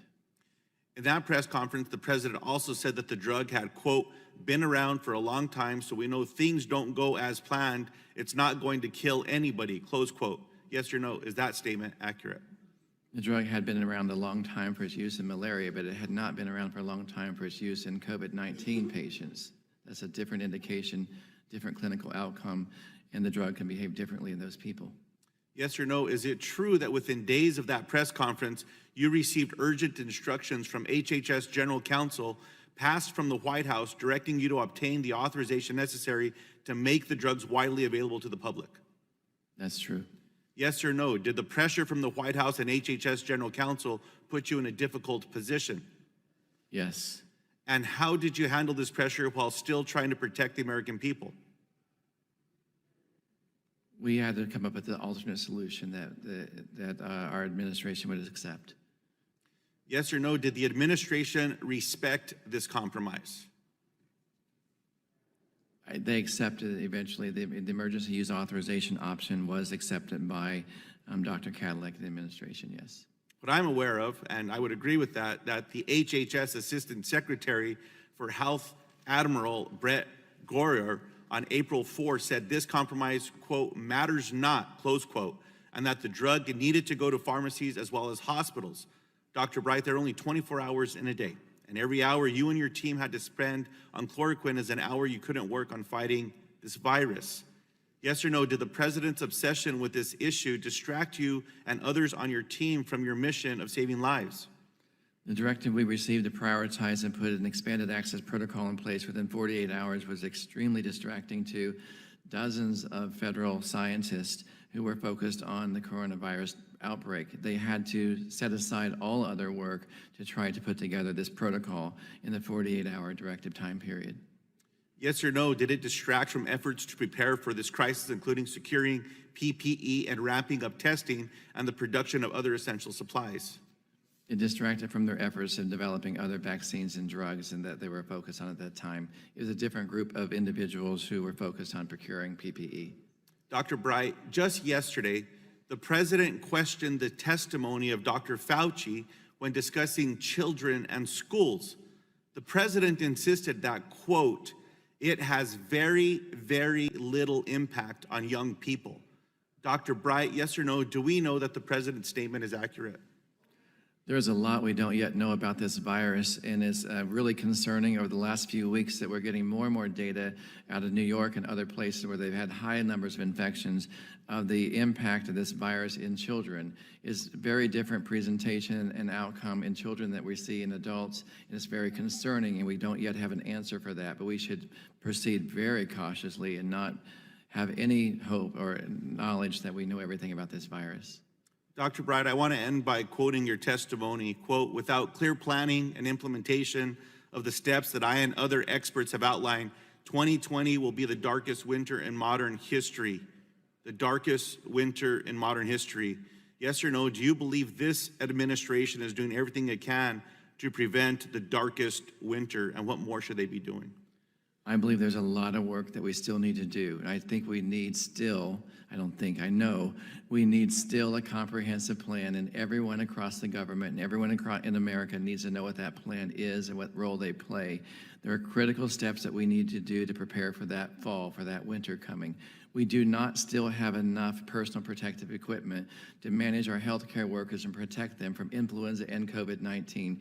We still do not have the supply chains ramped up for the drugs and vaccines, and we still don't have plans in place on how we distribute those drugs and vaccines, and we still do not have a comprehensive testing strategy so Americans know which tests do what to do with that information, and we know how to find this virus and trap it and kill it. There's a lot of work we still have to do. Gentleman yields back. A pleasure to recognize the gentleman from Oklahoma, Mr. Mullen, for his 5 minutes of Did he questions. just dispute everything Donald Trump has been saying for the past 2 weeks, 3 weeks, 4 weeks? I really appreciate it. Dr. Bright, you're here on your own time as an individual, is that correct? Yes. Where are you currently employed? I'm currently an employee of the Department of Health and Human Services, and I'm in the middle of transition, I guess you would say, between BARDA and the NIH. So you've accepted the reassigned position to NIH? This position is under discussion at this point. I have not yet accepted that role. So are you currently being paid? I'm currently being paid. Where are you being paid from, out of BARDA or from NIH? It's not completely clear to me, but I believe it's out of NIH. So are you getting a paycheck since you've been over there since mid-April, right? Is that correct? I've received one paycheck, sir. What, from NIH? I think it was still part BARDA and part NIH. I've had discussions about my onboarding process at NIH. Are you, at BARDA, you made $285,000, is that correct? That's true. So how much are you currently making at NIH? I don't think my salary has changed. It's still the same? So you've been over there for approximately 4 weeks, a month? It has been about 3 weeks since I was removed from my office at BARDA. So have you reported to NIH yet? I've checked in with the NIH director's office, and we've discussed the onboarding process, the fingerprinting process, and we had a call just last evening to discuss a framework of my responsibilities that they have envisioned for me at NIH. So you haven't actually reported to work, but you're still getting paid, correct? I've been on sick leave since I was pushed out of my position at BARDA. Sick leave for what? For very high blood pressure, and I've been under treatment for my position. For hypertension? For hypertension, sir, yes. So you're on medical leave? I've been on medical leave. This week, however, I transitioned from that medical leave to annual leave so I can manage this. What is annual leave? What do you mean? It's vacation time. So you're on vacation time right now? I'm on vacation. Did you inform your supervisors about you coming here today, or did you need to do that? I have informed them about my leave status, and I've had a conversation with them last night. So you transferred from medical leave to vacation this week, or does it start next week? I had a conversation with my physician about my hypertension and how we've been managing it over the last 3 weeks, because this has been very stressful to be removed suddenly without explanation from my role and position. It's a life change for me. And my physician has been working very closely with me to manage my hypertension and stress. And the conversation I had with him last night indicated I guess I'm kind of confused there, because you say you have hypertension, but yet you were able to do these interviews, you're able to make the report, and you're able to prepare for this hearing, yet you're too sick to go into work, but you're well enough to come here, while you're still getting paid from the United States government. Is that correct? Sir, I've been under medical leave until I get that, but if you've been yesterday. underneath medical leave, too sick to do that, but yet you can prepare for a 2-hour hearing, I just having a hard time tracking that. I have a hard time understanding that. And if you have hypertension and you're too sick to go to NIH, but you didn't ever experience that in BARDA, right? You never had issues in BARDA with hypertension? I didn't have the level of stress of being removed from my position while I was in BARDA, so this has been very stressful. And my physician I get it. People handle pressure. People handle pressure quite different. But as a director of BARDA, I'd feel like you're in quite a bit of stressful position when you're trying to manage a pandemic, but you can't manage that, or you could manage that, but you can't manage your own hypertension when it comes because you got removed from the office, but yet you can still receive pay from NIH, but you can't show up for work, and then all of a sudden you can prepare for this, but you can't do that. I just have a hard time understanding it. I know you're a bright individual and very smart, but you are an employee of the federal government, and I just want to make sure you're not doing something to deceive the American people at the same time getting paid from the United States government. With that, I'm going to yield to our ranking member, Walden. I thank the gentleman. Dr. Bright, your lawyer appears to have a pretty substantial binder there, and I know Mr. Guthrie asked about the documents that are on the table. Are those the exhibits to your complaint to the Office of Special Counsel? I don't know what these are. I'll direct it to the council then, since she's answered other questions. Are those the exhibits to the complaint to the Office of Special Counsel? Some are, and some are my work product, and some are my notes, and they're not appropriate to turn over to Congress. So is it appropriate to turn over the documents that are referenced in the complaint, not your work product, I respect that, to this committee? And would you do that? You asked that question initially, and I said we would look at the documents to determine whether they are appropriate to turn over. I'm just talking about the ones that we have partial email chains, we have screenshots of emails. I think we should have the right to see those documents if we're going to effectively know the full extent of this complaint. And I just wish you would commit to turn those over. Dr. Bright, will you turn those over? I think I addressed that. Dr. Bright, I'm asking Dr. Bright now. I've Are you willing submitted to my turn full over? complaint to the Office of Special Counsel, and that is the process I know to follow, so. But you're that is here what I as follow. an individual Gentleman's citizen. time is expired. Whistleblower, we just want to see what you've submitted so we can evaluate it ourselves. Sir, I don't understand the full process, other than I was supposed to submit it to the Office of Special Counsel, which I've done so. I don't understand the legalities of sharing that before they've had their opportunity to review that. And They've certainly been shared out into the public and press. The Washington Post has them from some source. They look a lot like what's referenced in your complaint. None of us, I don't know where those came from, but you know, other media outlets are certainly seeing them. I just think as part of Gentleman's this time has investigation, expired. Madam Chair, you should request them. We will seek all information that's appropriate to be submitted to the committee.